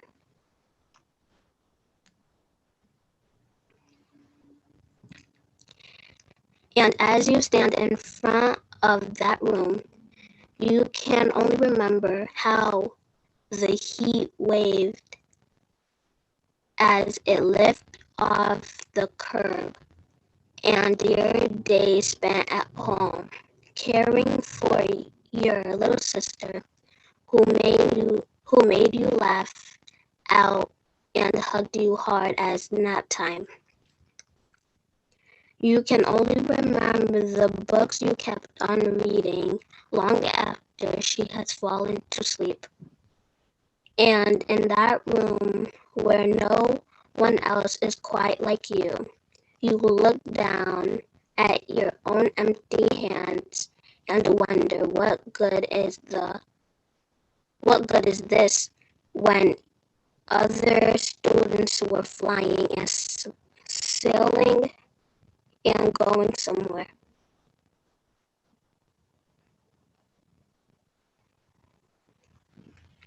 There will be times when you lunch your lunch.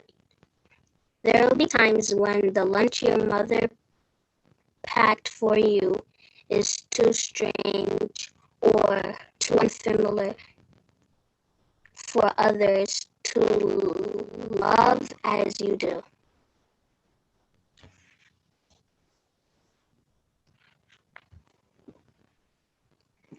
When even your own friend Nigel will wrinkle her nose and say, what's in there anyway? And you will wonder how she doesn't see the rice beneath the meat and kimchi. You wonder why she doesn't remember that rice is the most popular food in the world. I'm starting to get hungry. Sparkles, you want to continue reading the rest of this story? I'm excited to see what's going to happen next. Yes.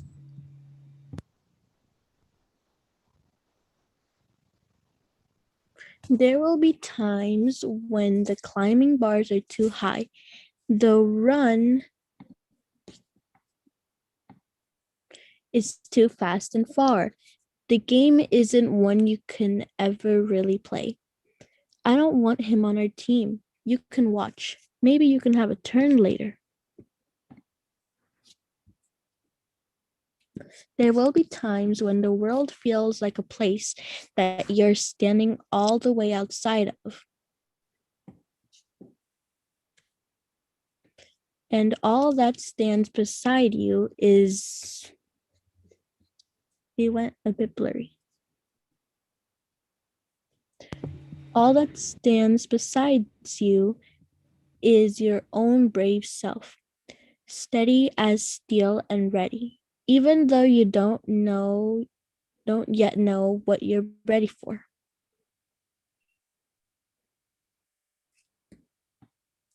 There will be times when you walk into a room and no one there is quite like you until the day you begin.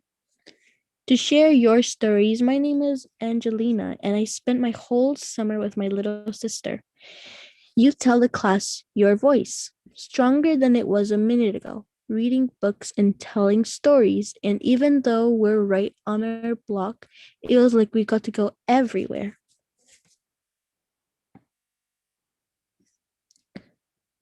Your name is like my sister's, Rigoberto says. Her name is Angelina too. And all at once, in the room where no one else is quite like you, the world opens itself up a little wider to make some space for you.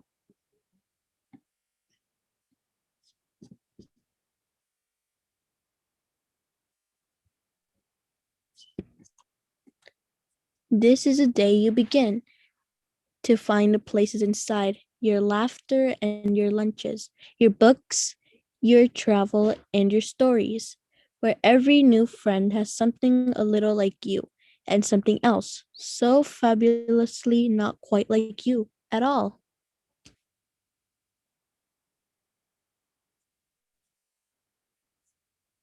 Wonderful, wonderful, wonderful.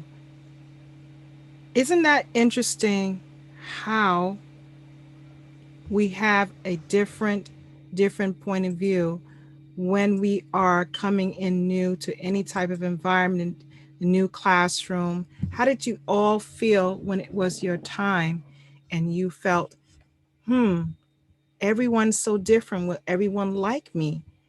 Will everyone be able to say my name? Will everyone like the smell of the food that I bring for lunch? These are all things that we all encountered at one point, and we actually never goes away. It actually happens sometimes when you get your first job.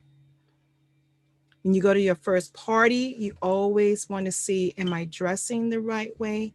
It is so difficult sometimes to be in that position and not know what the outcome is going to be. Thank you for the Mighty Young text rendition and reading. Excellent reading. I know it with the blurriness some of you are experiencing on your end. But thank you for doing your best. You missed a wonderful reading from Mr. Rodriguez and Lavender, where it was very difficult to read, but Lavender is right there as a mighty young tech does and steps right up and says, I am here to assist you with this. And if you haven't, Mr. Rodriguez, some of our mighty young has just joined us. He is from law enforcement, and he just gave wonderful advice to our youth about spreading literacy and spreading their influence. Positivity is what we're looking for, and how it influenced him in his life by just a book, just picking up a book. And it started his journey and his mission in life, his passion in life, to where he is at today. And he's still continuing to inspire the youth. So we have our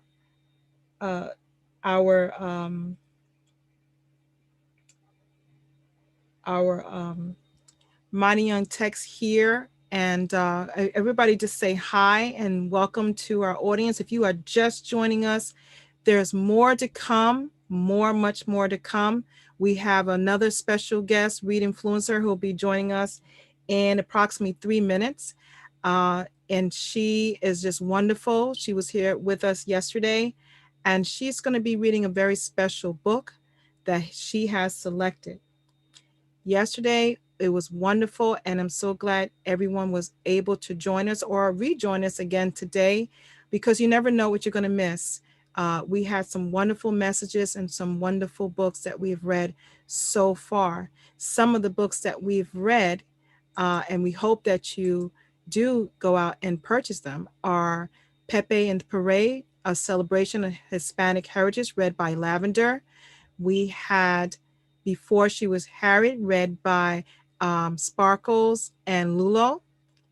And we had The Name Jar, which was read by me, Mrs. Melton. And The Day You Begin is something that is definitely coming up. And we also had I Am Every Good Thing. That was just a wonderful book. And it's applicable also not just to our youth who are boys, but also girls, because they are every good thing as well. We are so excited. We're just going to take a short break. When we take our break, please turn your mics and your video off. We'll be back in 1 minute.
Okay, we are back to our first virtual Read-InFluencer event. Thank you for joining us, everyone out there in our global community, and joining the Mighty on Text. And this is their first event that is influenced by our youth to spread literacy and spread the influence. The Mighty on Text, wait a minute. Did I tell you about the Mighty on Text? The Mighty on Text are my after school program of STEAM, science, technology, engineering, the arts, and math. And when I say arts, we do all arts, all kinds of buildings and artistic expression, dance, music, you name it, we're doing it. And we're learning languages. We learned Korean language, we're learning French, and we're improving on our Spanish skills as well. We want to thank our special guest Read-InFluencer, Mr. Danny Rodriguez, who is here with us today, who read a book, I Am Every Good Thing. I just love to say that title, I Am Every Good Thing. And I think that's something that we need to have as an affirmation in the morning. Just wake up in the morning and say, I am every good thing. And if you're an adult and you drink Café Bustelo, who is Mr. Danny Rodriguez's favorite drink in the morning, and get those eggs from Target, as he said, I can't impress upon you now. I feel encouraged to just start my day off with those affirmations and start off with a book that just has one line that tells me something positive that I can do. Thank you for the Mighty on Text who are here, Lavender, Todoroki, Sparkles, Tiny, and Lulu, and Unicorn. Thank you so much for being here and supporting our initiative of spreading literacy and being a Read-InFluencer. As we're waiting for our special guest to arrive, I would like to read a story that she read yesterday. She is going to surprise us with a new story. But yesterday she read a book that I think is so wonderful, and it's called I Am Enough. And when you hear that story, you think to yourself, how can anything be enough? Well, you have to hear this story to know what it's about. So I'm going to share with you the book.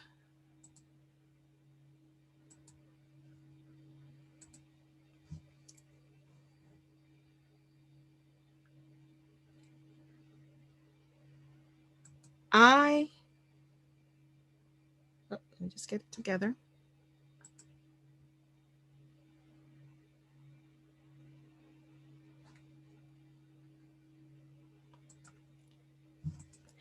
I Am Enough.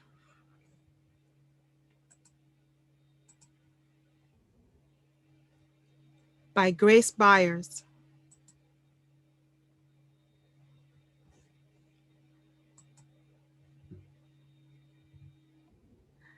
Hi, Miss Silver. Yay! How are you? The Mighty on Text say hi to Miss Silver. I didn't know. Are you going to read both books, or you want, I was just getting ready to read this book. I didn't know if you were going to read it, so I took the liberty of starting. Yeah, sorry. I know I'm late. I'm so sorry. Thank That's you okay. so much. I do have a book. I And know I was you going to said that. share my screen if you want me to do that. Yes. Do you All mind right. if I read this book first and then we can Sure, get or right I into could it? read them both if you want me to. It's Well, up to why you. don't you? And then we'll talk about you, because we have our listeners. So she's just going to start out, and then we'll get to find out who is Noelle Silver. Is she uniquely Noelle? If you were here yesterday, you'll know what that's about. That's a secret. Uniquely Noelle. That's right, Lavender. Wonderful. Yeah. Let's go. Awesome. Amazing. I love this book. So let's read it together. All right. I Am Enough by Grace Byers. Like the sun, I'm here to shine. Like the voice, I'm here to sing. Like the bird, I'm here to fly and soar high over everything. Like the trees, I'm here to grow Like the mountains here to stand. Like time, I'm here to be and be everything I can. Like the champ, I'm here to fight. Like the heart, I'm here to love. Like a ladder, here to climb, and like the air to rise above. Like the wind, I'm here to push. Like a rope, I'm here to pull. Like the rain, I'm here to pour and drip and fall until I'm full. Like the moon, I'm here to dream. Like the student, here to learn. Like the water, here to swell. Like the fire, here to burn. Like the winner, I'm here to win. And if I don't, get up again. I know that I may sometimes cry, and even then, I'm here to try. I'm not meant to be like you, and you're not meant to be like me.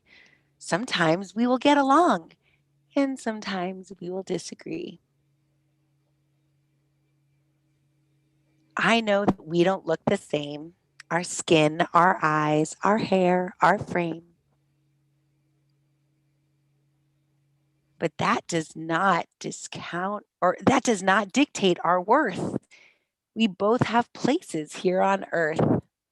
And in the end, we are right here to live a life of love, not fear. To help each other when it's tough. And to say together, I am enough.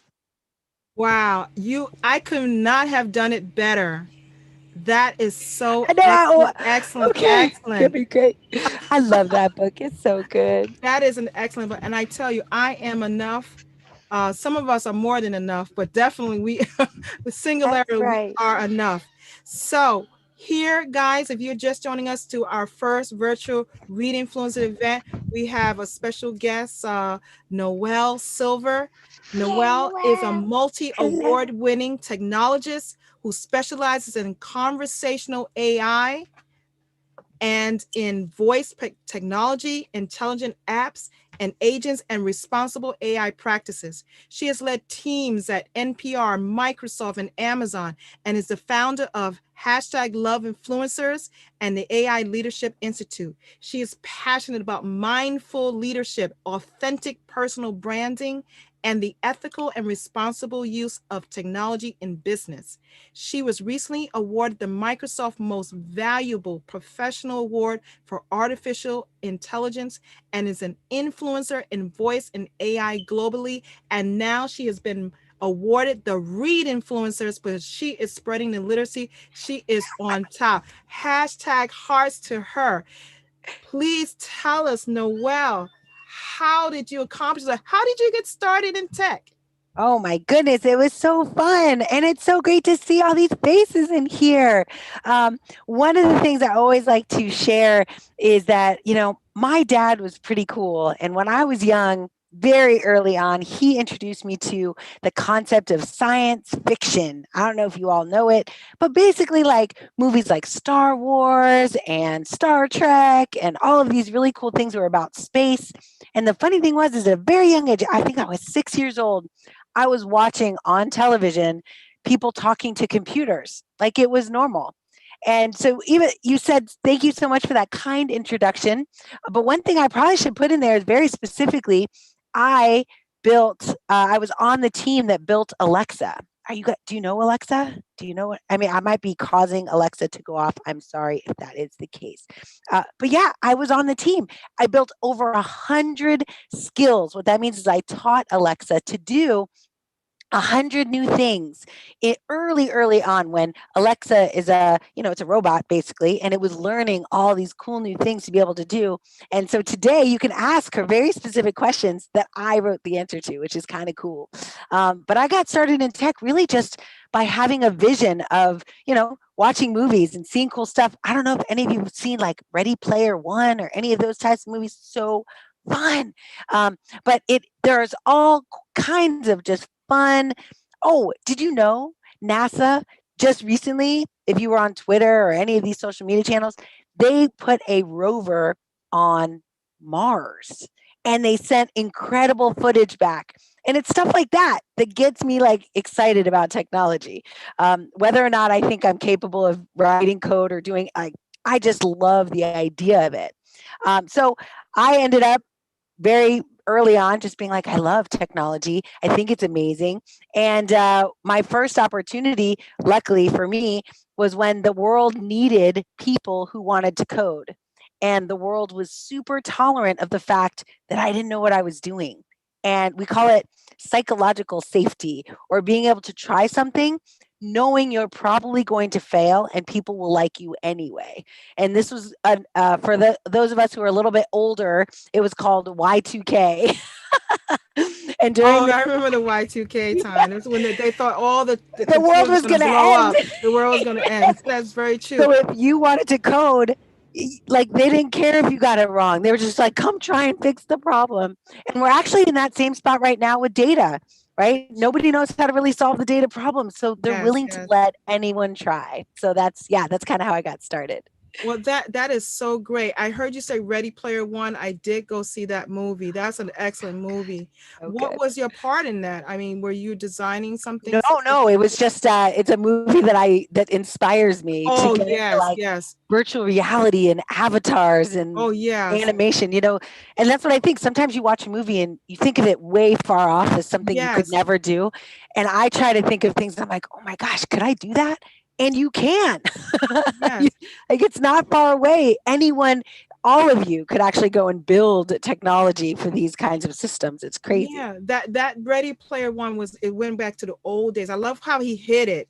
He Yes. hid that secret in the I mean, granted, old, that's our old game generation, right? The system. I 80s. know, it's so awesome.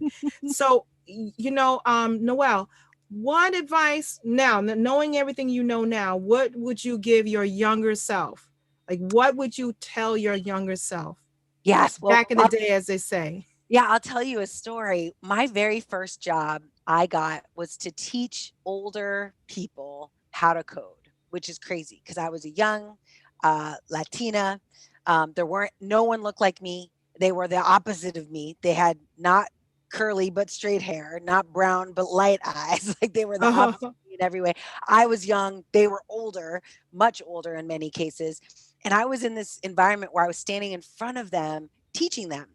And what would happen is in the first few minutes of that time where I'm trying to teach them how to do something, they would start to kind of tear me down, right? Ask hard questions that they didn't need to ask, and try and embarrass me and try to get me to say I don't know, and be like, "See, what do you know about this?" And it was almost like I was being bullied in public in front of all these people. It was Oh terrible. my goodness. And so one day I remember I ran from class into the bathroom and I cried.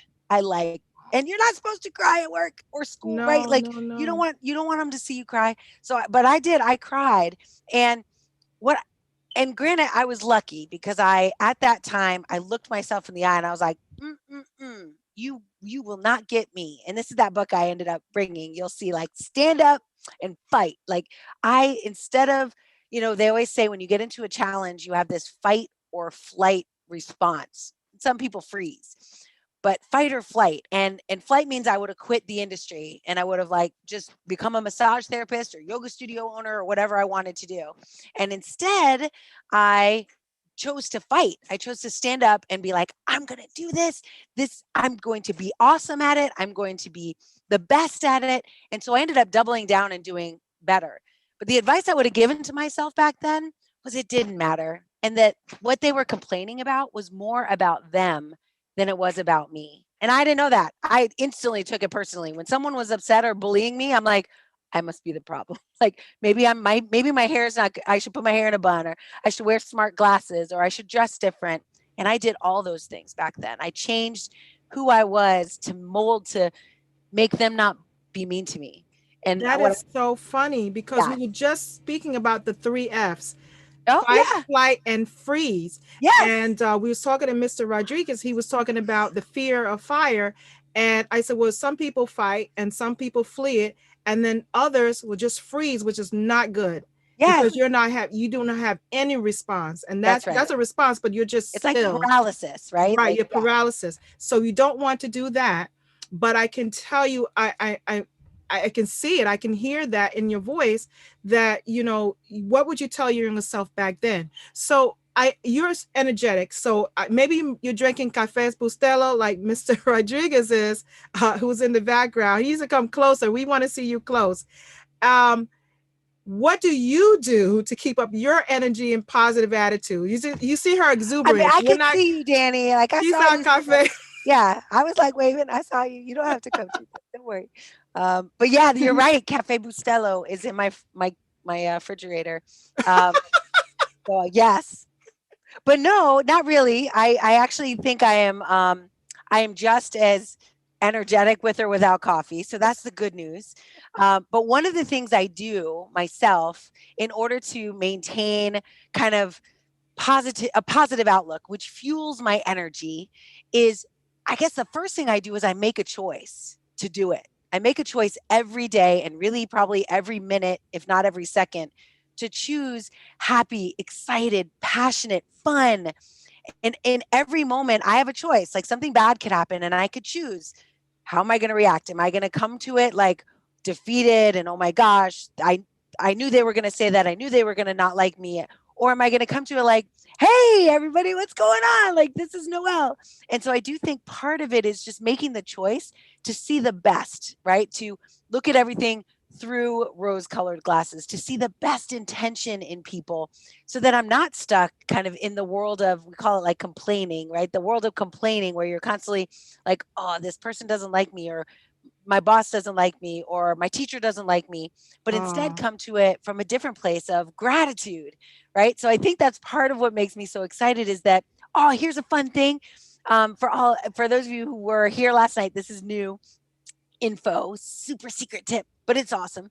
So at my dinner table, I have 4 children. So I have a 3-year-old, a 5-year-old, a 14-year-old, and a 15-year-old, and my dad. And I'm a very big believer in coming to the table, sitting down to eat together. And so we eat every single day. And when we sit down, what we do is we go around the table and I ask everyone to say one thing they're grateful for. And when we first started that activity, everyone was like, oh, I don't know. Like, I'm not sure. Now we do it. It's a habit. People start rattling off things. They're like, I'm grateful for this and my computer and my friends. And I did a stream and I'm grateful for the 13 people that showed up. And I'm grateful, like all these. I'm grateful for my 2 new followers on Twitter. I'm grateful, I'm grateful for my cheeseburger that I'm eating right now. I'm grateful for you, Mom. And it's just so nice. Like some of us, I don't know if some of you say grace, but this was a way for us to now every day at the end of the day, we end the day with like, it's not so bad. Our world isn't terrible. We got some good stuff going on. Yes, that's right. And I think that's part of like maintaining this positive attitude is creating an attitude of gratitude, being just thankful for things as they come, and then doing it every day, right? That's Creating true. a habit of it. And I agree with that. Creating an attitude of gratitude. So you're coining all these attitude, gratitude. That's right. the way to go. Latitude, keep making it go up. That's a Mighty Text t-shirt right there. There it is. There it is. And that's true because even with the Mighty on Text, I tell them proper etiquette, right? Proper dining etiquette. No elbows. I feel that from first grade. No grabbing food. That's Always right. be grateful. That's right. On a table. Yes, our philosophy is not your grade, your age, your gender, your socioeconomic status. Is what you're taught, what you learn, and what you apply. Because what you learn, you should apply, and you need to spread that out. That's right. Lively Noel.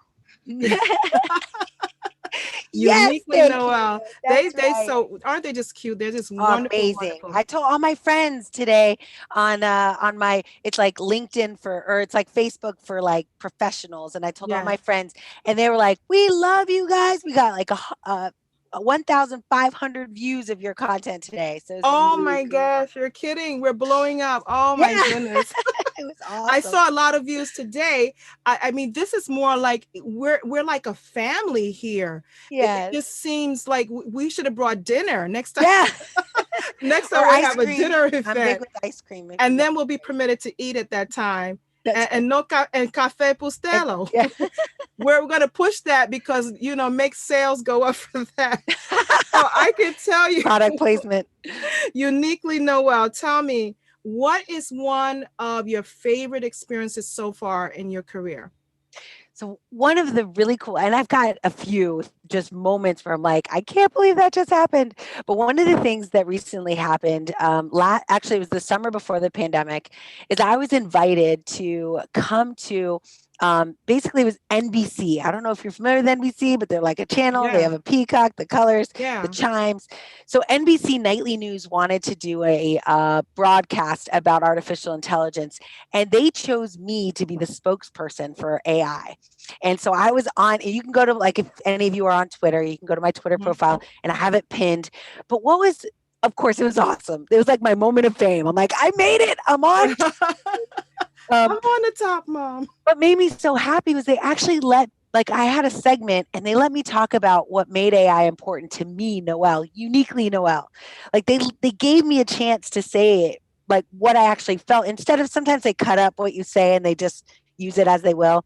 And one of the things I said that makes me cry every time I watch myself in this video was that, I got into AI for my son. And, my son has Down syndrome, my oldest son.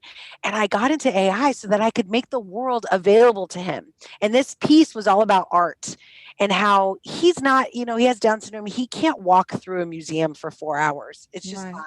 I mean, I could barely get him to stand online at Disney for 4 hours. And that is something he loves to do. But like the art museum, he's not going to walk around and look at art he's never seen before. But what happens if I can put him in front of a screen and he can use his voice and he can ask for things? He's like, show me art about people, show me art about dogs or cats or whatever he wants. And then the world molds to his requests and it pulls art from, like, I think it was 6,000 years of artists were brought to the surface, and he would never have seen that. He would never have walked through a museum to see that before. Yes. But now through through voice and through artificial intelligence, combing through 6,000 years of art and surfacing things and then giving him the ability to navigate with his voice, that changed his life, right? Like he got to see something he never would have seen otherwise. And I literally was like teared up in that interview where I was like, this is why we do this. Like, yes, of course it's cool that we talk to Alexa in our kitchen, but it's also cool because it expands the world for people who would never have gotten to see it otherwise. And that's why I do this. And that was the coolest thing I've ever done. And that is what leads what we do and our passions. As Danny was saying too, he did not know the path he was going to take until that fork in the road changed his trajectory, and now he's where he was destined to be. And he's the same way, helping the youth, and something helped him to show his passion more and more, and we can actually see it in you. So during your experiences, and I know that you've been challenged somewhat, but what experience did you felt that you was the most challenged in? Yes. Oh my gosh. Again, it's sadly. So one thing I always tell people, there's like a saying from a show last year or 2 years ago. It was called "Winter is Coming," and it was from, I think, I can't remember what it was from. Do you remember? Like, I know that coming. Yes, it was like Thorns, Game of Thrones. That's what it was. Game of Thrones. I never saw it because it's actually not my kind of show, but the term was used and it resonated with me because winter is actually always coming, right? Some bad thing is bound to happen because it's life and we don't control all the things. So we have a view of the world we want in our mind, and eventually something's going to happen that's going to not be in alignment with that view. It's just, it happens. So I have had a bunch of these situations, but one of them was like professionally, I was put in a situation where, like in my job, and you could even say this, oh my gosh, I will tell you, the very first time I was heartbroken, I was in school, I was in 11th grade, and my economics professor or teacher pulled me aside and told me that I would never graduate high school. No matter what I did, he would never pass me. Oh, wow. Ever. I mean, I kind of wish, I wish he was Googling me now, but um, I always say, success is Yeah. the sweetest revenge, right, Yeah, Danny? Let success be your noise. You don't have to say anything when something bad happens. Like, let success be your noise. that's true. But yeah, so he told me that, and I dropped out of high school. I think I told you guys this yesterday. I tell you the full Yes. story, but I dropped out of high school, and I was like, you know what? I'm gonna go to college, and I got into college. Early acceptance started a year early. They didn't even ask for my diploma, and this is a definition of, you should not do this. My children are not allowed to drop out of high school. That's But not a it lesson just for you. that's right. But it just goes to show that where there's a will, there's a way. Even if you think there's no way, someone tells you to your face, there's no way. I am now one of the lead technologists in my industry. And I had someone at the age of 16 tell me, you'll go nowhere. Right? So don't believe, you can't believe them. It doesn't matter what they say or how they say it. The only thing you can believe is that voice in your heart, that voice in your head. And that's why I said earlier, the way we do that is we just spend more time listening to ourselves, in silence, in meditation and contemplation, whatever you want to call it. I Yes. just call it breathing. Shut your eyes, breathe, don't say anything, and just watch your thoughts, because sometimes those voices, they tend to teach you a lot about how you think and how you react. Yeah. So when Jiminy Cricket is on our shoulder, he's telling That's us the right. right thing to do. We go that positive way, That's right. positive attitude, latitude. That's what we're seeking. Yep. And you're right. There are always going to be naysayers all the time. You're never going to have a shortage of those Yep. individuals. But you think positive. So I know I can do it. Sometimes it's just not the right moment. Those connections That's right. go together. That triangle needs to have all those sides filled That's in. right. And I love Jiminy Cricket because it's true. That voice that knows the right thing to do, it is small. And if you're not careful, you could actually talk over it.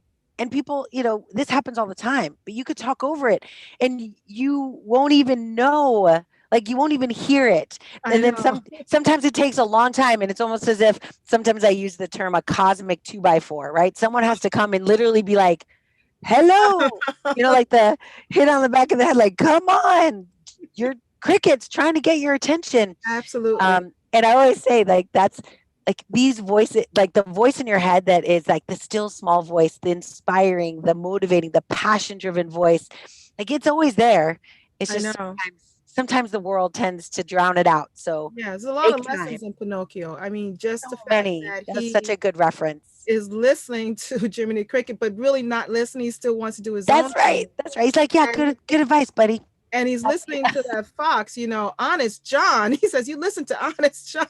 And you know that in reality, back in the day, everything was called honest or true Yes. because people actually believed that you were being honest. You would have shops called Honest This. That's why you believe someone because his name was Honest John. Yes, just like the best coffee in the world. Like you believe it. If they put it on their sign, it has to be true. It has to be true. That is absolutely correct. So, what advice would you give a novice, a junior, an experienced person who wants to get into AI or artificial intelligence? What kind of advice would you give them?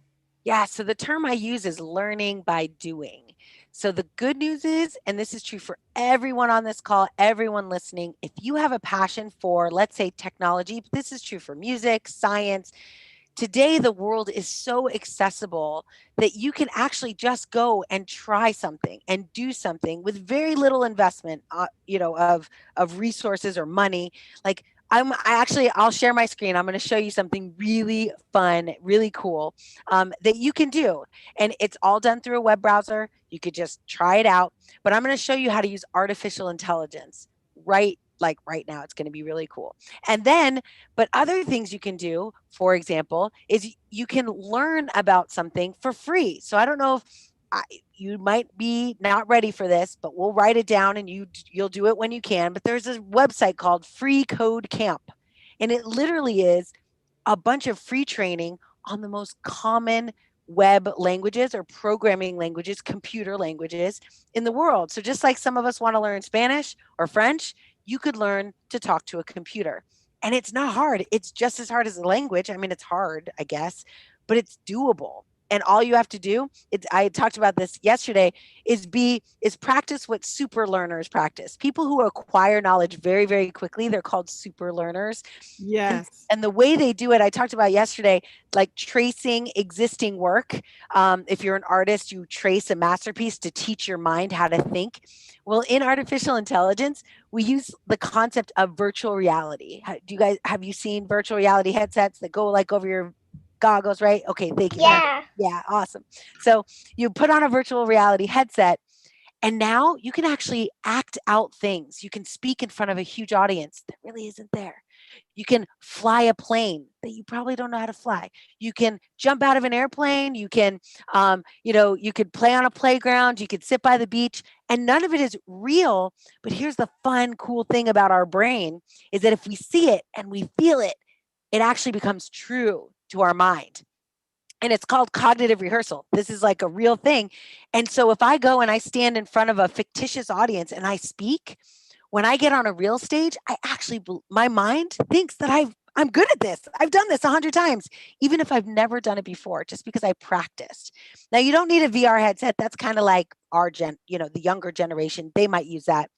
But before, like just 20 years ago, they did this study with basketball players, and all they did was close their eyes.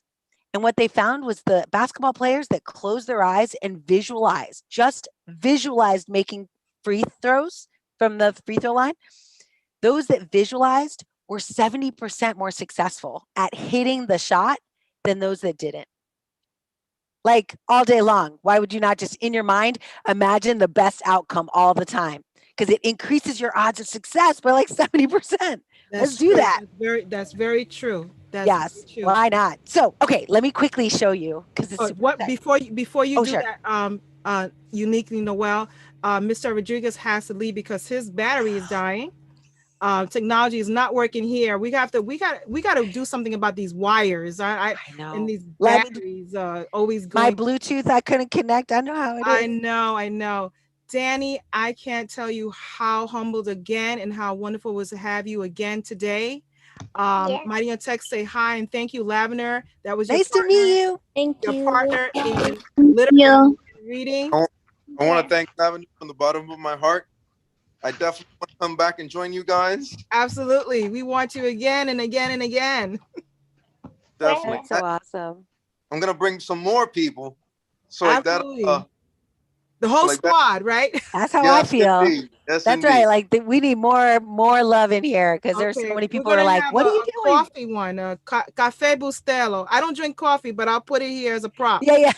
I don't Just even have a need little. to. Some eggs from Guys. Target. I We know. do. Don't you just feel a lot? You're not gonna get any sleep tonight. She's gonna be in your head, uniquely Noel. She's so exuberant. And we're so lively. Oh gosh, we're so great to And have it's so you. cool that I'm Danny so and I were sorry your saying. battery died. Shame on that company with that battery. But we love you and we want you again. I'll be reaching out to you in text and I'll call you out soon. Okay. Tell Sergeant Grisby and Antoinette Michael that I will be speaking. I'm reaching out to them. Thank you for coming. Thank you. Thank you very much. Bye Thank you, Danny. Bye, Nice to everyone. meet you. Hearts. bye. Bye. Corazón. Go for everyone. All right. That's awesome. Bye Love bye. you all. Okay. So uniquely Noel, back to you, my dear. Sure. So we were, I know that I mean, we cannot keep up with you. We have to take the train to catch up with you or some sort of jet, some sort of Mighty Untext jet. We're flying with you. So you've built a few applications for Amazon Alexas. So tell us about that experience and some of your favorite skills. Yes, I will. All right. Can I share my screen? Would that be all right? Absolutely. All right, cool. So I'm going to share my screen. And yesterday, I mean, we can't go without showing you this tool. A few of you are new, so I want to make sure, and all of our cool listeners, what I want to do is show you that there's a place you can go. And some of my skills, they're actually templates now. So you don't have to know how to, this is the beauty of it. You don't have to know how to write code to do it. So if you have an Alexa device and you want to be able to say something to Alexa and have Alexa respond. So let's say, for example, it's Black History Month.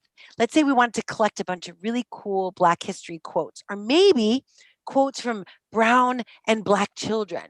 And we wanted to put them on Alexa and say, Alexa, tell me a cool quote for Black History Month, or a kid's quote, or like we talked about yesterday, a Mighty Young text quote where all of you say a special quote and we could just ask it.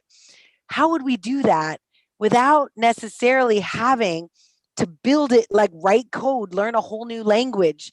So I'm going to show you exactly how that happens, except I do have to spell it correctly.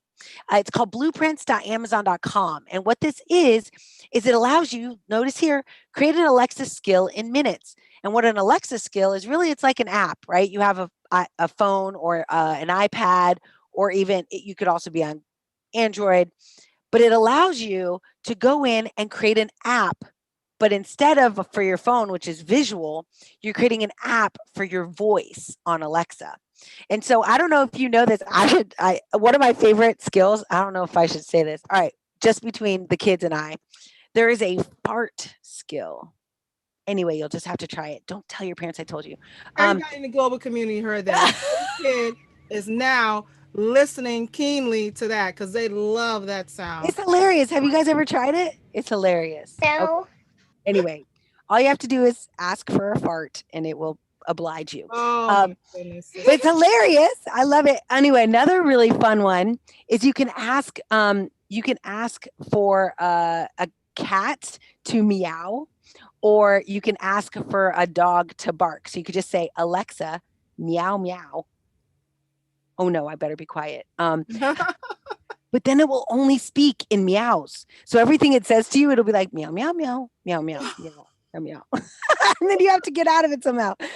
And another fun thing you can do, which actually is a little creepy sometimes, but you can actually use Alexa in whisper mode. So you can whisper to it and say, Alexa, turn on whisper mode. And when you whisper, which is weird, it actually whispers back to you. Yeah. The nice thing is that, right, if you're in bed and you're sleeping, it's kind of nice to just whisper instead of have to like yell, like turn off the light or whatever, or play my meditation music. So it's nice, but it is a little creepy when you hear a robot whispering to you. So anyway, so this is what I always like to show you is just, this is an interesting little gateway into building these skills. All of those things were built in a very similar way. And as I mentioned down here, there is this really cool inspirations. This is just quotes. And like I said, you could do one for Mighty Tech or Mighty Young Text, or you could do it for your favorite artist or your favorite musician or your favorite TikTokers. I'm on TikTok. Did you know? So if you know TikTok, you could come see me. I'm Noelle.ai. I do fun tech stuff. But it gives you the ability to go and curate, right, little messages and put them on Alexa, and then you can have Alexa tell it to you. It's magic. This is actually the truth about artificial intelligence, is that the reality is it's not doing anything like by itself. You are going to teach it, and you're going to tell this machine, when somebody asks for something, give it this. You are going to do all that work. You're going to tell it what quotes to say, or you're going to tell it what story to tell. And so it seems like artificial intelligence to the person using it, right? To like, if my dad goes and uses one of my skills, he's like, that's amazing. And I'm like, well, I mean, technically I just told it to do that. So it's not like, for the people who build it, it's not that special. But it's really important, because sometimes with artificial intelligence, we get like intimidated. We're like, oh my gosh, that seems hard. But the reality is it's just like anything else. You will basically instruct it through a computer language and tell it what to do. And each of you could do that through something like this, like a blueprint. Now, one thing I do want to show you really quickly before we go on to the maybe next or last question is the ability to go in, and let's see if I can pull it up. Microsoft. It's always hard to type when you know people are watching you. Active services. All right. So there's this concept known as applied AI, and what it allows you to do is actually go in and test out artificial intelligence that has been built by someone else. In this case, built by a company called Microsoft. You probably have heard of them before. They like have a bunch of tech software. Yeah, like Office and Word and PowerPoint. And so they built a bunch of these services. And these services, I'm not going to go through all of them, but there's a bunch of different ones. It's language. I'll actually show you a really cool thing. And maybe, I don't know if it works when I'm using my audio in Zoom, but I'll try it. But I want to start with vision. And this is called computer vision, which means you are using a computer to understand an image. So let me show you what that looks like. Oh dear. Oh no, what happened? All right, let's try it again. Yeah. They'll be so sad if it doesn't work. All right, there we go. Like this is like their sales page. You probably shouldn't be down. I'm on the AWS and I have the Azure too. I haven't had a time to play with play it. around. Yes. Yeah. So here, this looks crazy as all hard things do. When you look at something hard, usually you look at it and you're like, that does not make any sense. How will I ever understand this? And so I'm going to show you a couple things that will hopefully help you go, oh, wait a second, this actually makes a little bit of sense. So I'm going to use this image. But here's a bunch of code. We call this metadata. And if you start to look at it, you actually, once you know how to read it, and I'm going to teach you this right now, once you know how to read it, it actually makes sense. So here, right, these are what are called bounding boxes. So the computer has gone, ooh, I see something, and it puts a box around it.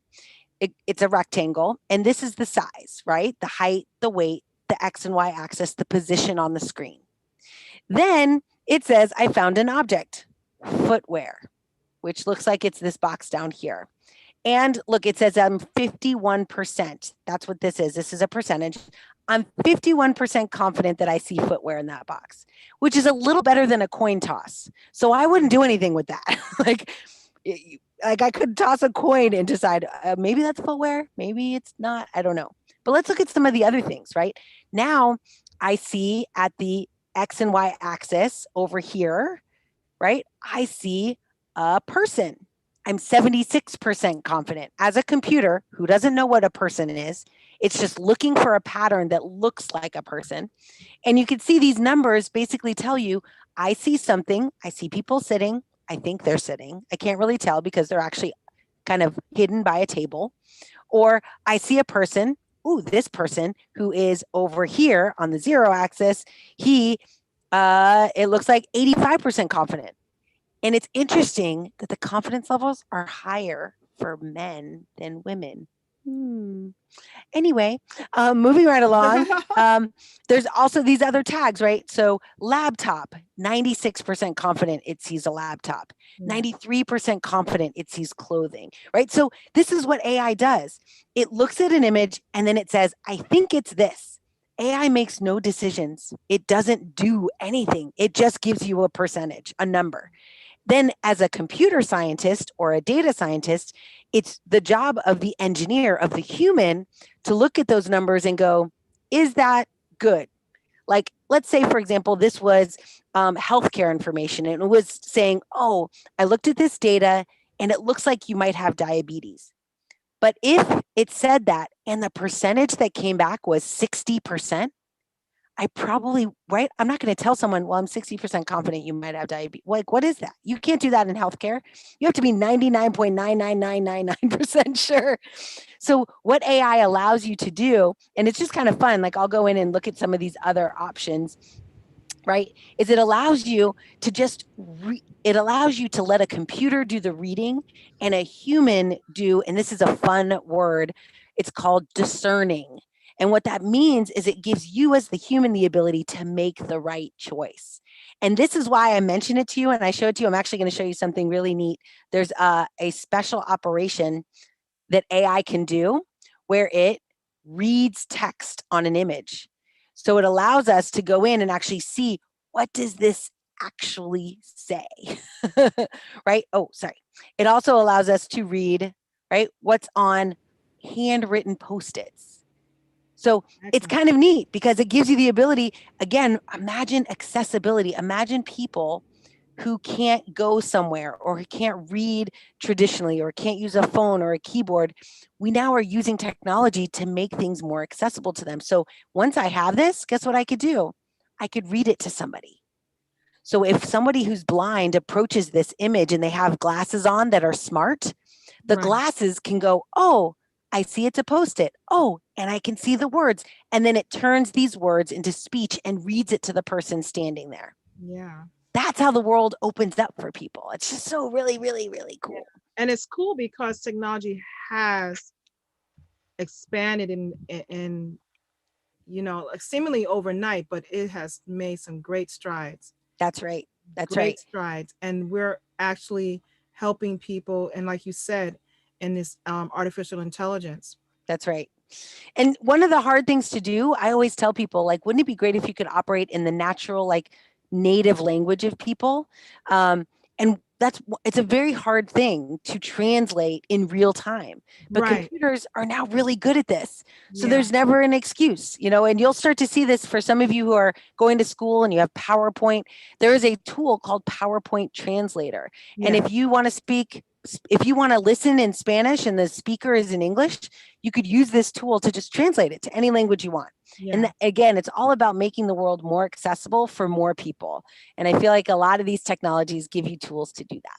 But unfortunately, they don't offer in many educational institutions, and mostly in the lower levels.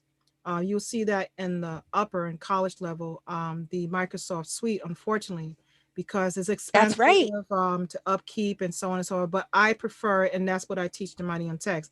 I Yep. say, if you know PowerPoint, if you know Word, if you know Excel, you could do any of the other programs. Yes. Because it'll be much, much more simpler.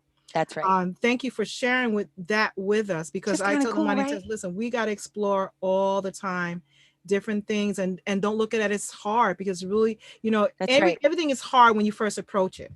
Yep. It's hard writing your name when you were in kindergarten or pre-K. It was Yep. hard going to to school and writing and learning the alphabet and counting it was all hard. But you Yes. have to have some type of beginning, and as you do it more and more and more, it becomes easier, and then it starts making logic, like that does make sense. Yes. And that's why we're going to be in that inspiration. We're going to have Mighty Young Tech inspirations for today, and hopefully everyone will catch on to that. Inspirational quote. Yes. Absolutely. That'll be so awesome. She needs to make one uniquely Noel. So That's every right. morning, I'm telling Yes. you, And I think it's awesome. You could also do audio clips. So each one of the Mighty Young Techs, your voice could be like played back through Alexa when you hit this skill. That would be so cool. Well, Sparkle Yeah, has that a one. line that she loves to say all the time. Oh yeah. Share it. Yeah, say it. So Oh, kawaii. there you go. See, like, wouldn't it be awesome to like ask Alexa? And now that's the everyone in the response? world is going to make that go viral who has heard it's so kawaii. It's so kawaii. Love it. Oh my goodness. So with all of this, I know you're going to see this. So where do you think conversational and applied artificial intelligence is going to be in the next 5 years, if not sooner? Yeah, I actually think it's going to be a space where like everyone, really all of you all that are watching this and listening to this, now artificial intelligence, like the technology, as you just saw, is pretty easy. The technology is kind of the easy part. The hard part is figuring out what problems to solve and how to solve them in a new way. How to reach out. Like a lot of companies are focused on making money, but we have a whole generation of people who actually care about people, about problems in the world, about hunger and healthcare, about mental health, about like all these socioeconomic concerns, about people who don't have a place to live or don't have enough to eat. And artificial intelligence can be used to make the world a better place, but it does require, like I was on a team at Alexa, we were just building a cool gadget. We weren't thinking about the lives we could change. And so I think over the next 5 years, people like you all, as you get older and get more excited about tech, you're going to start to see the world and know that these technologies are available to help you build solutions. And so I think we'll see a lot more what we call like social entrepreneurs, AI for good, tech for good, data for good, all these practices that take technology and, yes, of course, build socioeconomic benefits, but also work on helping the world solve its biggest problems. And I think you all are part of that. Like, you'll be the ones to do that work. Well, we were thinking about that hackathon you were talking about yesterday, Yes, and about solving problems in little chunks, that's little right. mini meets, and just focusing on one issue that is dear to us, and say we want to solve this problem, and giving it a time frame that's realistic so that we can solve it and help, or at least help those and lead those to others to help them solve them. Because sometimes you spark the fire, but you don't actually arrive at the answer because That's you right. need another person, another component to fill in those empty spots. We are on the ball after you said that. My mind has been this. The Mighty and Text know how I am. It's Let's going to be start awesome. tomorrow rather than later. We like to embark on these initiatives all the time. So before we get into your story that you're going to be reading for us today, which is Get Up, Stand Up. Okay. It's not an exercise book, but it's going to exercise the part of your body that needs to be used even as much or more so than your arms and legs. Okay. Because if you exercise that part, the rest of it will follow. So without further ado, Unique Noel is going to share that. Awesome. I'm so excited. I found this book and I was just so excited about it. And the reason that I was so excited was because I love music. And we talked about this yesterday, right? And this combines a song. If you've never heard this song, you should definitely ask Alexa to play it for you later. But it's based on the song by Bob Marley called Get Up, Stand Up. And it's adapted by Sedelia Marley and illustrated by John J. Cabway. I hope I said that right. But it's so fun. So let's do it. All right, here we go. When you meet someone talking big and thinking small, and their stinging words push your back against the wall. No matter the silly games that people play, you have hopes and dreams they can't take away. When their words bite, stand up for what's right. Get up, stand up. Stand up for your rights. Get up, stand up. Don't give up the fight. We talked about that before. Some people need to be the pond's biggest fish, and they don't speak the truth and only want their greedy wish. Ah, it stopped. This is why Miss. All right, hold on 1 second. Let's I try it have it again. online. It should come back. Maybe I have another one open. No, not yet. It's coming. Okay, let me know because I have it on mine. Oh, yeah, it's not here. I don't know what happened. Yes, if you could share, that would be great. I'll Yeah. stop. Okay. We're so close.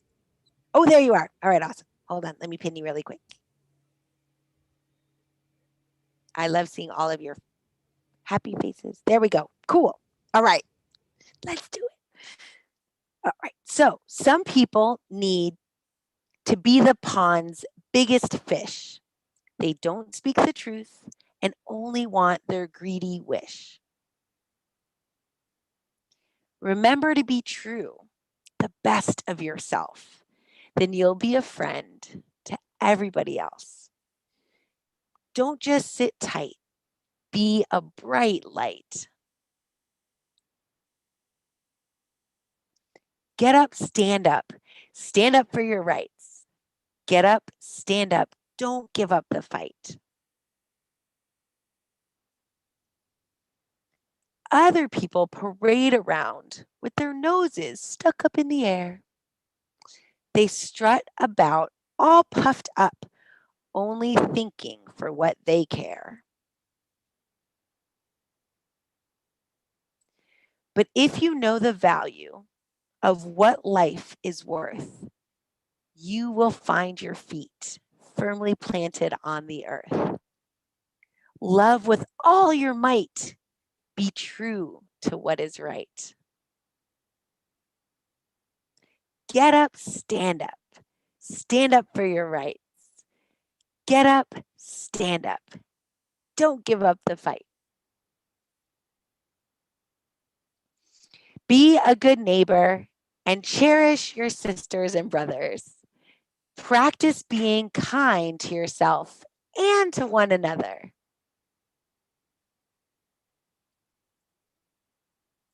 What you give in goodwill shall be returned back to you. Share your truth and compassion. Together, there's so much we can do. Now, see the light. We're going to stand up for our rights. Get up, stand up. Stand up for your rights. Get up, stand up. Don't give up the fight. One love. Don't give up. Beautiful, beautiful. Can all the mighty ancestors says, get up, stand up for your rights? Get up, Get up, stand up. Get up, stand up for your right. Beautiful. Say it love again. it. Get up, stand up. Stand up, Stand up for your right. Beautiful, beautiful. stand up for your right. Get up, stand up. Amazing. That is amazing, guys. Can This is not- how do we say that in Spanish, Sparkles? Yeah. How would we say that? Get up, Sparkles. stand up for your rights. Anyone? How would we say that? Don't say the stand up like the army, because remember when I translated it for the flag, the Pledge of Allegiance is a little different. The stand up, not a stand up of attention. It's more like stand up together for a purpose. But we'll get back to that. She's thinking. She's my one. Sparkles is my translator here, and she's Levántate, defiende tus derechos. Hey, you use Google Translate. Did we just use AI? See, there you go. That was Anderson, Todoroki. That was Todoroki? Levántate, defiende tus derechos. Okay. Does that sound Levántate, defiende tus derechos. That sounds about right. That sounds about right. Because we have to make sure the stand up is not like an attention, like atenciones, right? We don't want the attention like a soldier does. That was excellent, excellent, excellent. Okay.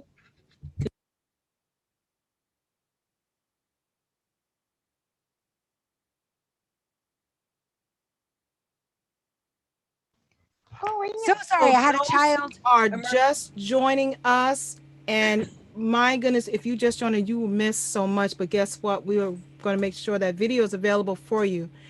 We have our special guest, Read-InFluencer, uniquely Noelle Silver, who is just awesome and has just read a wonderful book about get up, stand up. Love it.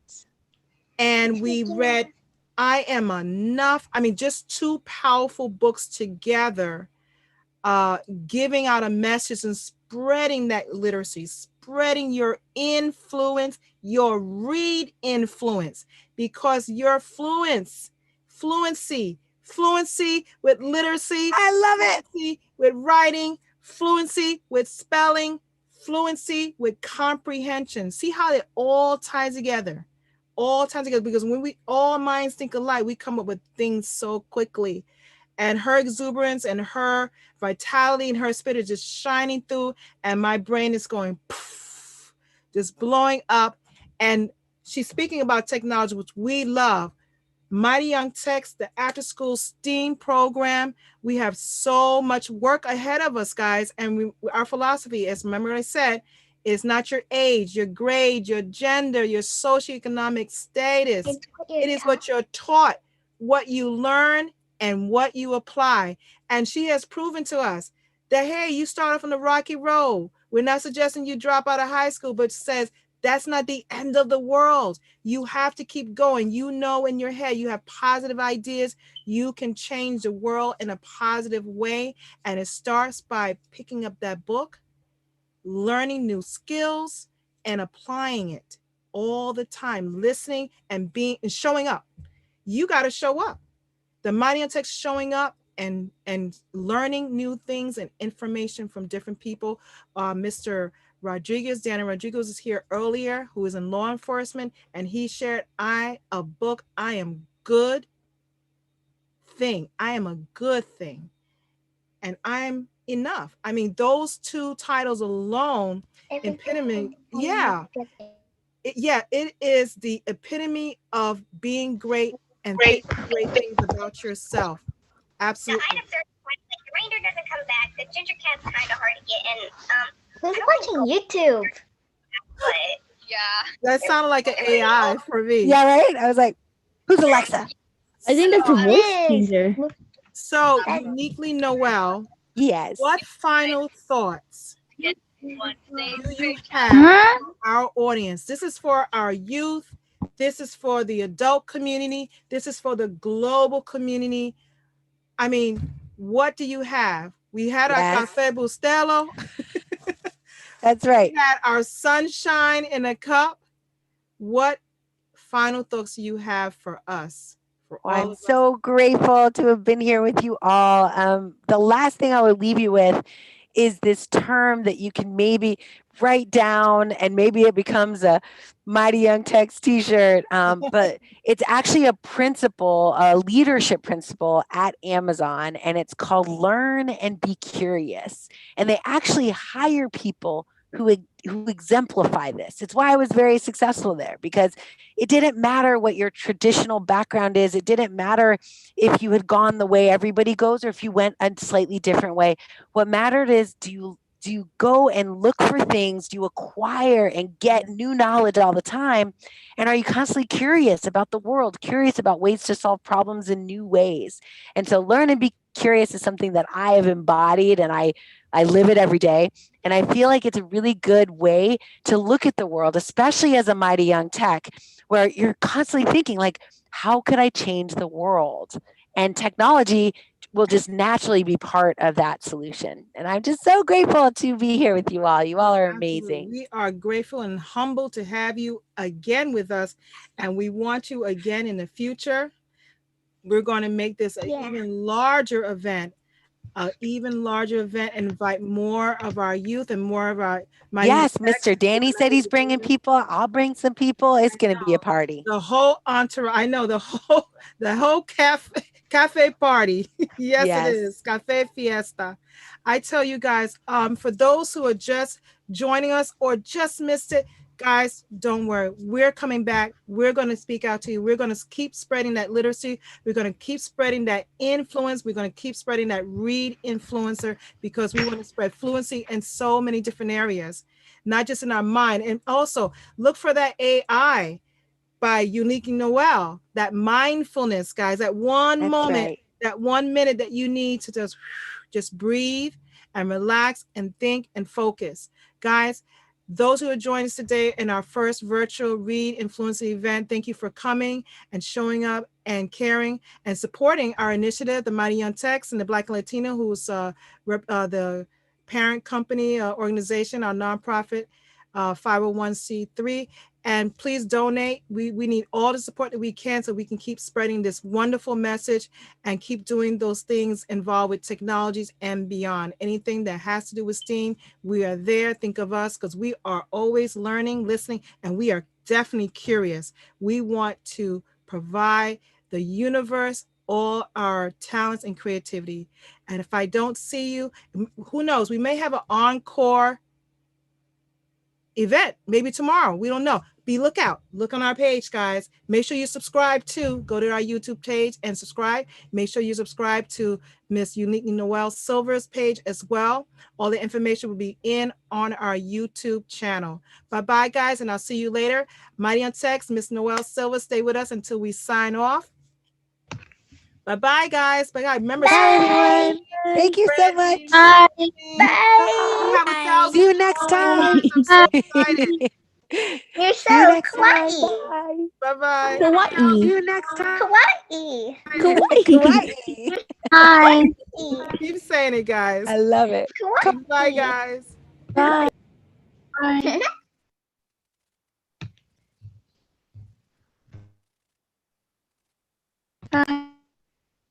They're so kawaii.